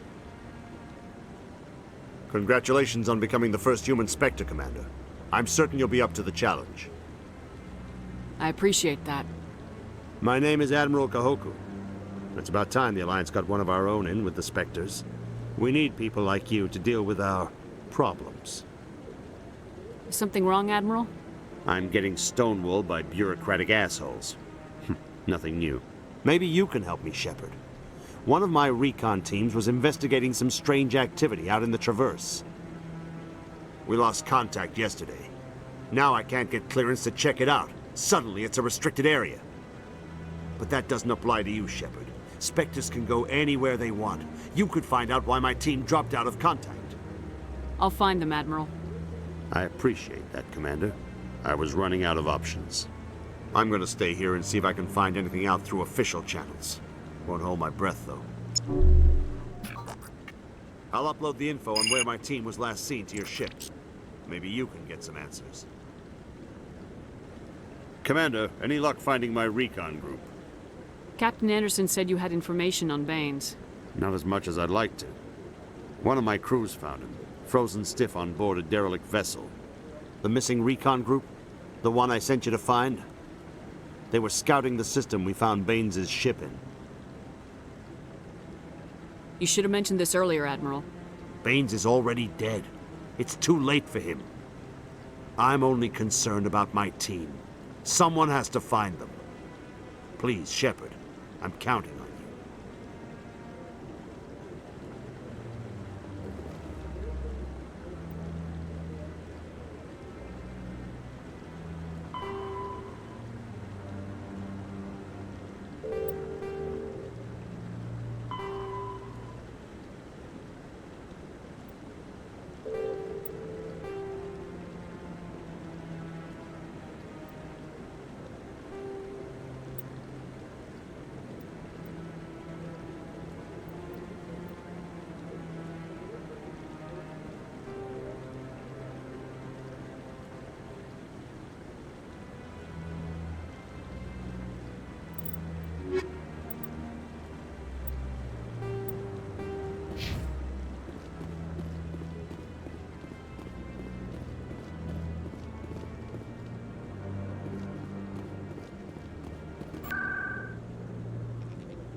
In light of the recent attack on Eden Prime, many colonial investors are pulling their support for future projects.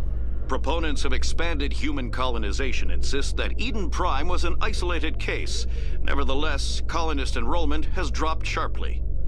Many colonial proposals are on hold until backers have some reassurance that human colonies will be adequately protected.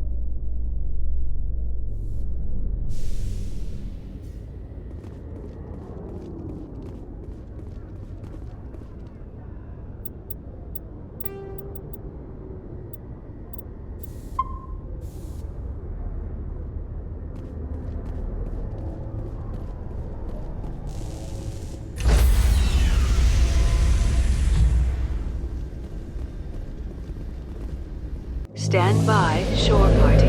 Decontamination in progress. I heard what happened to Captain Anderson. Survives 100 battles and then gets taken down by backroom politics. Just watch your back, Commander. Things go bad on this mission, you're next on their chopping block. Captain Anderson should be the one in charge. It's like I'm stealing the ship from him.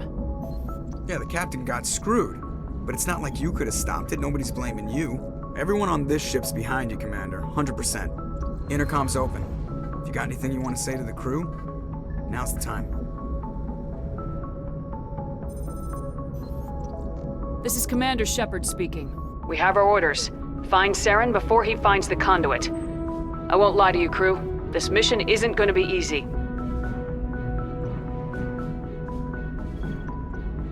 This began with an attack on a human settlement in the Traverse. But we know Saren won't stop there. His Geth armies aren't going to stay on the far fringes of Citadel space.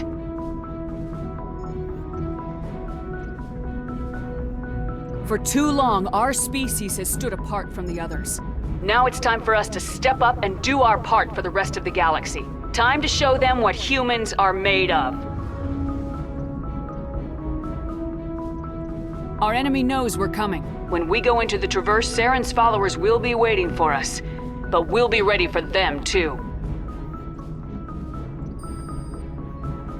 Humanity needs to do this. Not just for our own sake, but for the sake of every other species in Citadel space. Saren must be stopped, and I promise you all, we will stop him. Well said, Commander. Captain will be proud. The captain gave up everything so I could have this chance. We can't fail. Yes, ma'am.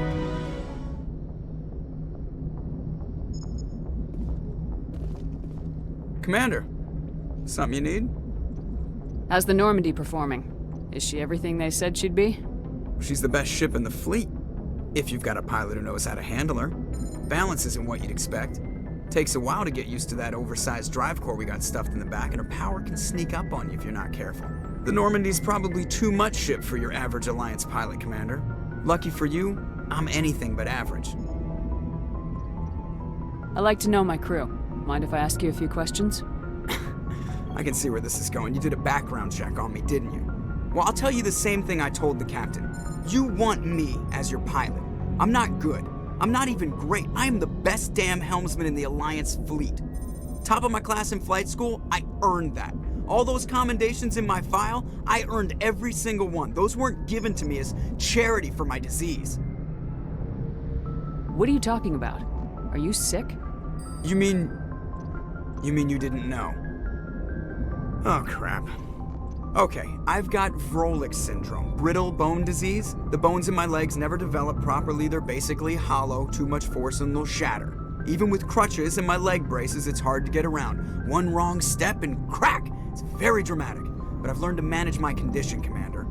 Put the Normandy in my hands and I'll make her dance for you. Just don't ask me to get up and dance unless, you like the sound of snapping shin bones.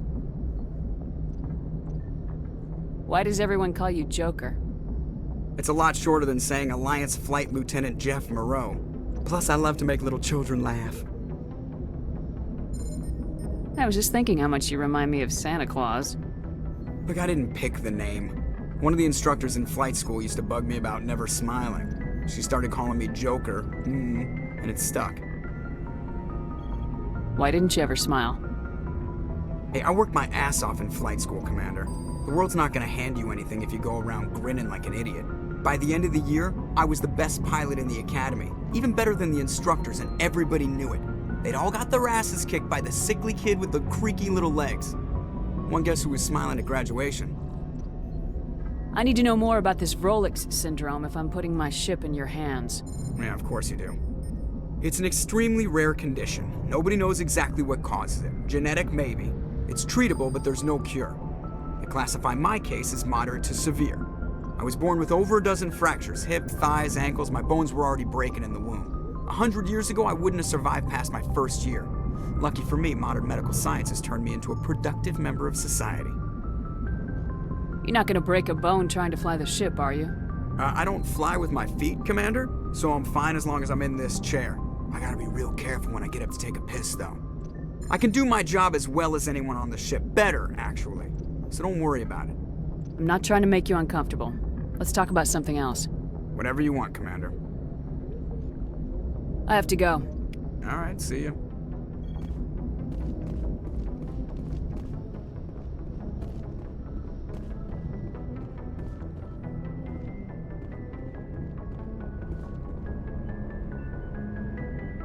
If anyone has to take over for Captain Anderson, I'm glad it's you. I'm not sure about having non-humans on our ship, though.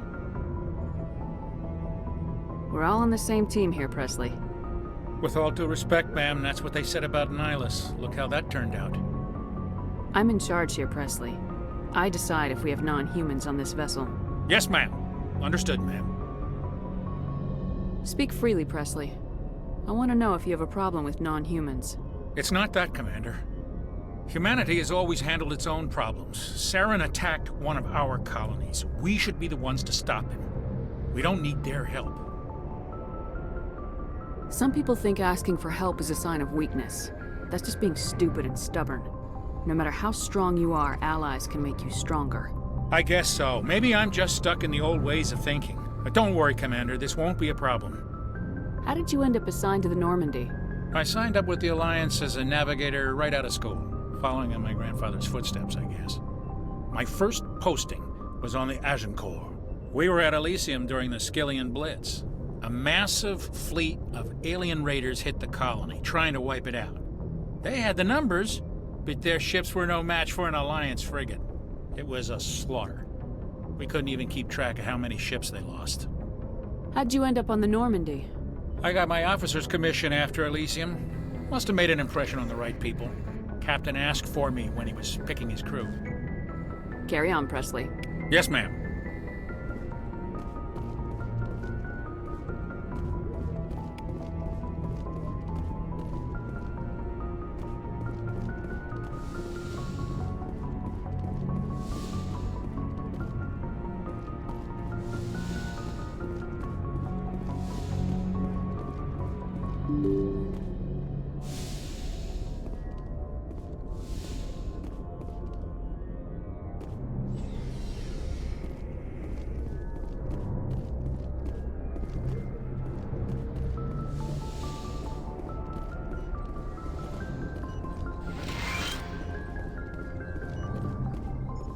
Yes, Commander?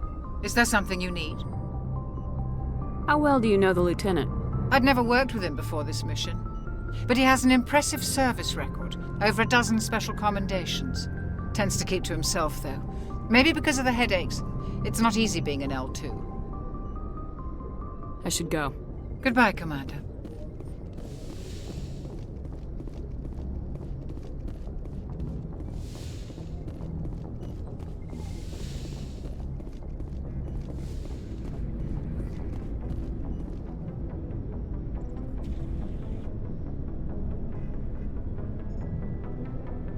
Anything you need, Commander?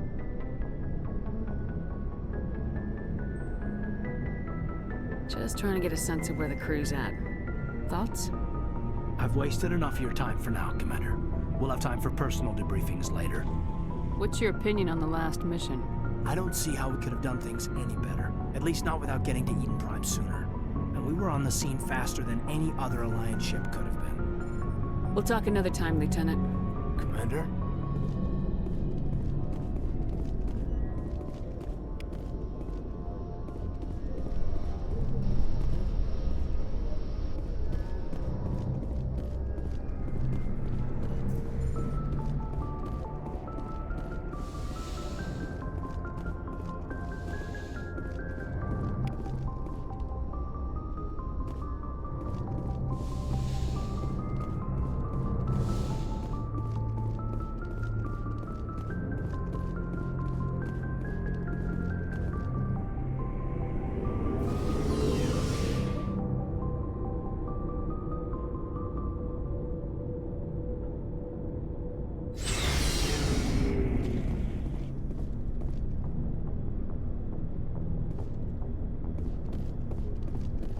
Thanks for bringing me on board, Commander. I knew working with the Specter would be better than life at CSEC. Have you worked with the Specter before?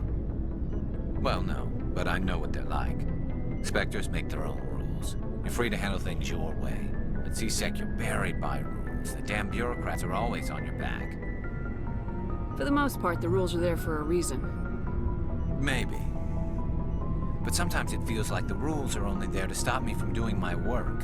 If I'm trying to take down a suspect, it shouldn't matter how I do it, as long as I do it. But CSEC wants it done their way. Protocol and procedure come first. That's why I left. So you just quit because you didn't like the way they do things? There's more to it than that. It didn't start out bad, but as I rose in ranks, I got saddled with more and more red tape. CSEC's handling of Saren was typical. I just couldn't take it anymore. I hate leaving. I hope you made the right choice. I'd hate for you to regret it later. Well, that's sort of why I teamed up with you. It's a chance for me to get off the Citadel, see how things are done outside CSEC. Either way, I plan to make the most of this. And without CSEC headquarters looking over my shoulder, well, maybe I can get the job done my way for a change. As long as you do your job well, you're free to go about your business as you see fit. Thank you, Commander.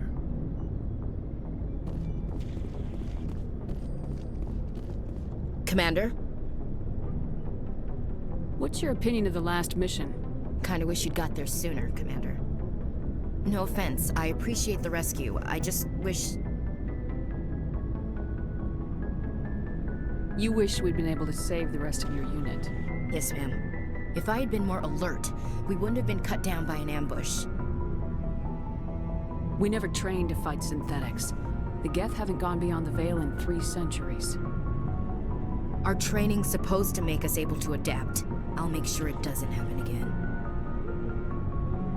Do you have a few minutes to talk?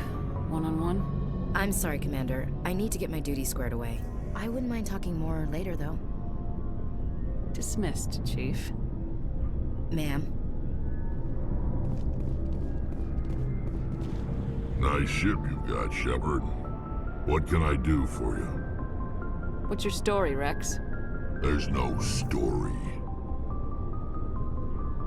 Go ask the Quarian if you want stories. You Krogans live for centuries. Don't tell me you haven't had a few interesting adventures. Well, there was this one time the Turians almost wiped out our entire race. That was fun. Yeah, they tried the same with us, but we fought them off. It's not the same. It seems pretty much the same to me. So your people were infected with a genetic mutation? An infection that makes only a few in 1,000 children survive birth? And I suppose it's destroying your entire species? I suppose it isn't all the same. I don't expect you to understand, but don't compare humanity's fate with the Krogan. I was just making conversation. I wasn't trying to upset you. Your ignorance doesn't upset me, Shepard. As for the Krogan, I gave up on them long ago. The genophage infected us, but it's not what's killing us. Are your people really dying? We're sure not getting any stronger. We're too spread out. None of us are interested in staying in our own system. Lots of species have left their homes and prospered. But they go to colonize new worlds. We're not settlers. We're warriors. We want to fight. So we leave. Hire ourselves out. And most of us never go back. What can you tell me about the genophage? Ask the Solarians if you want details. They made it. All I know, it makes breeding nearly impossible. Thousands die in stillbirth, and most never get that far. Every Krogan is infected, every one, and no one's rushing to find a cure. Why don't the Krogan try to find a cure? When was the last time you saw a Krogan scientist? You ask a Krogan, would he rather find a cure for the genophage or fight for credits? He'll choose fighting every time. It's just who we are, Shepard. I can't change that. Nobody can. So long, Rex. Shepard.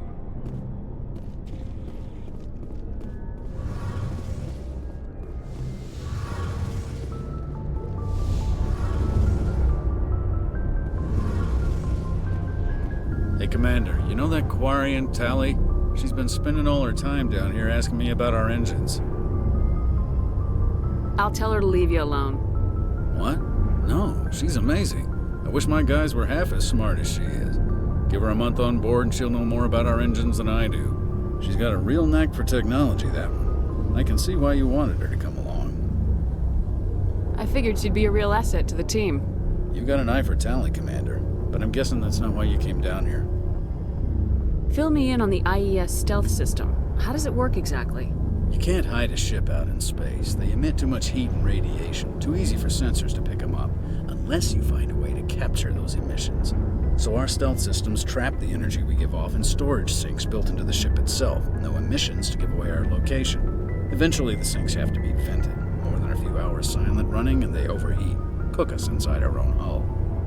There's no way for anyone to detect us? A visual scan can still pick us up. Anyone looking out a window can see us plain as day. But you have to be pretty close to get an actual visual out in space. Most vessels rely on scanners. As long as the stealth systems are engaged, they can't see us. Not unless we accelerate to FTL speeds. Why doesn't it work with faster-than-light travel? Cranking up to FTL blue shifts our emissions, pushes them into frequencies too high to capture in the sinks. As soon as we make the jump, it's like setting off a flare. Sensors can pick up our location whenever we enter or exit FTL flight, but for short-range missions, our stealth systems are amazing, and we've got the only one. I want to know more about the Normandy. She's the best ship I've ever served on, probably the fastest vessel ever designed, and she's the only one using the new Tantalus drive core. What's so special about the Tantalus drive core? Proportionally, it's about twice the size of any other vessel. Not only are we faster, we can run at FTL speeds longer before we have to discharge the core. Where else have you served, Adams? If you name a class of Alliance ship, I've probably served on it. Everything from dreadnoughts and carriers right down to frigates like the Normandy. My last assignment was on the Tokyo, only a cruiser, but she was a good ship. Couldn't hold a candle to the Normandy, though. Carry on, Adams. Aye, aye, Commander. Your ship's amazing, Shepard. I've never seen a drive core like this before. I can't believe you were able to fit it into a ship this small. I'm starting to understand why you humans have been so successful. I had no idea Alliance vessels were so advanced. The Normandy's a prototype, cutting-edge technology. A month ago, I was patching a makeshift fuel line into a converted tug ship in the flotilla. Now, I'm sitting on board one of the most advanced vessels in Citadel space. I have to thank you again for bringing me along. Traveling on a vessel like this is a dream come true for me. I had no idea you found ship technology so interesting. It comes with being a Quarian. The migrant fleet is the key to the survival of my people. Ships are our most valuable resource. But we don't have anything like this. We make do with cast-offs and second-hand equipment. We just try to keep them running for as long as we can. Some of the fleet's larger vessels date all the way back to our original flight from the Geth. I can't believe your fleet's still using ships that are 3 centuries old. They're constantly being repaired, modified, and refitted. They aren't pretty, but they work. Mostly.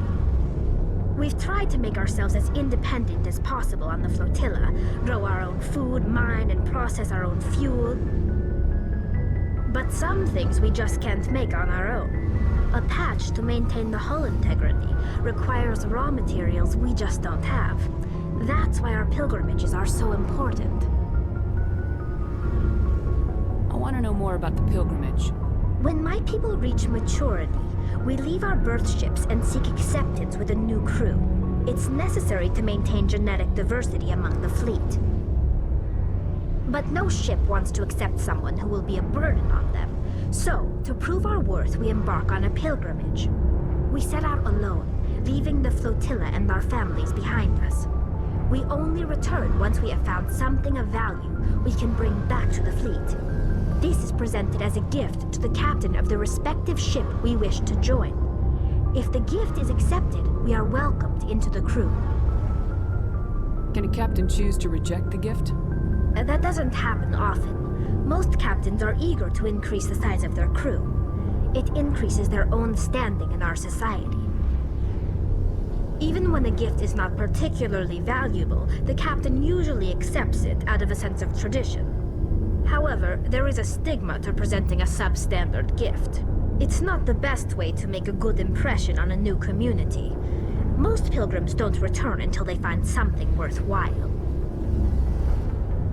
I can't believe they just send you off alone. It's not like they just cast us out. Before we leave, we are given lessons in how to survive outside the flotilla, and given gifts to help us on our journey. We also receive implants to fight off sickness and disease. Generations of living in an isolated and highly controlled environment have left our immune systems weaker than most. By the time we leave the fleet, we are well equipped for the pilgrimage. This is a rite of passage for all Quarians. If it were dangerous, our numbers would suffer. Virtually every pilgrimage ends with a triumphant return and the ritual presentation of the gift to one of the fleet's captains. I want to talk about something else. Like what? I want to know more about the Geth. I doubt I can tell you anything you don't already know. It's been almost 3 centuries since they drove my people into exile. All I know is the story of their origins. What they were when we created them, and how they turned on us. Interesting. The Geth were originally created to serve as an automated manual labor force. Initially, their intelligence was as limited as any VI. Over time, we made small modifications to their programming to allow them to perform more varied and complex tasks, bringing them closer and closer to true AI status. How come the Council didn't step in and stop you? This wasn't true AI research. We may have been skirting the bounds of the law, but we never did anything that was actually illegal. The changes were so insignificant, so gradual, that we were able to control them. Or so we thought. But one thing we underestimated was the power of the neural network. 1 million Geth thinking simultaneously created an inherently unstable matrix. So the Geth share brainpower? Many of the Geth's logic systems were designed to work in concert with other nearby Geth. Basically, the more of them you have in a group, the smarter they are. So there's some sort of group consciousness? No, nothing like that. They cannot share sensory data or information. Their programming cannot handle that much simultaneous input. Each Geth maintains an individual awareness and identity. The neural network only operates on a process-based level. It's basically the synthetic equivalent of a subconscious. But when they're in close proximity, they can coordinate low-level functional processes, freeing up more capacity for original or independent thought. What made them rebel? As we built more and more Geth, their effective intelligence became more sophisticated, more abstract. One day, a Geth began to ask its Quarian overseer questions about the nature of its existence. Am I alive? Why am I here? What is my purpose? As you can imagine, this caused a near panic among my people. I don't see what's so bad about those questions. The Geth were created to engage in mundane, repetitive, or dangerous manual labor. That's fine for machines, but it won't satisfy a sentient being for long. The Geth were showing signs of rudimentary self-awareness and independent thought. If the Geth were intelligent, then we were essentially using them as slaves. It was inevitable the newly sentient Geth would rebel against their situation. We knew they would rise up against us, so we acted first. A general order went out across all Quarian-controlled systems to permanently deactivate all Geth. The Geth responded to this order violently.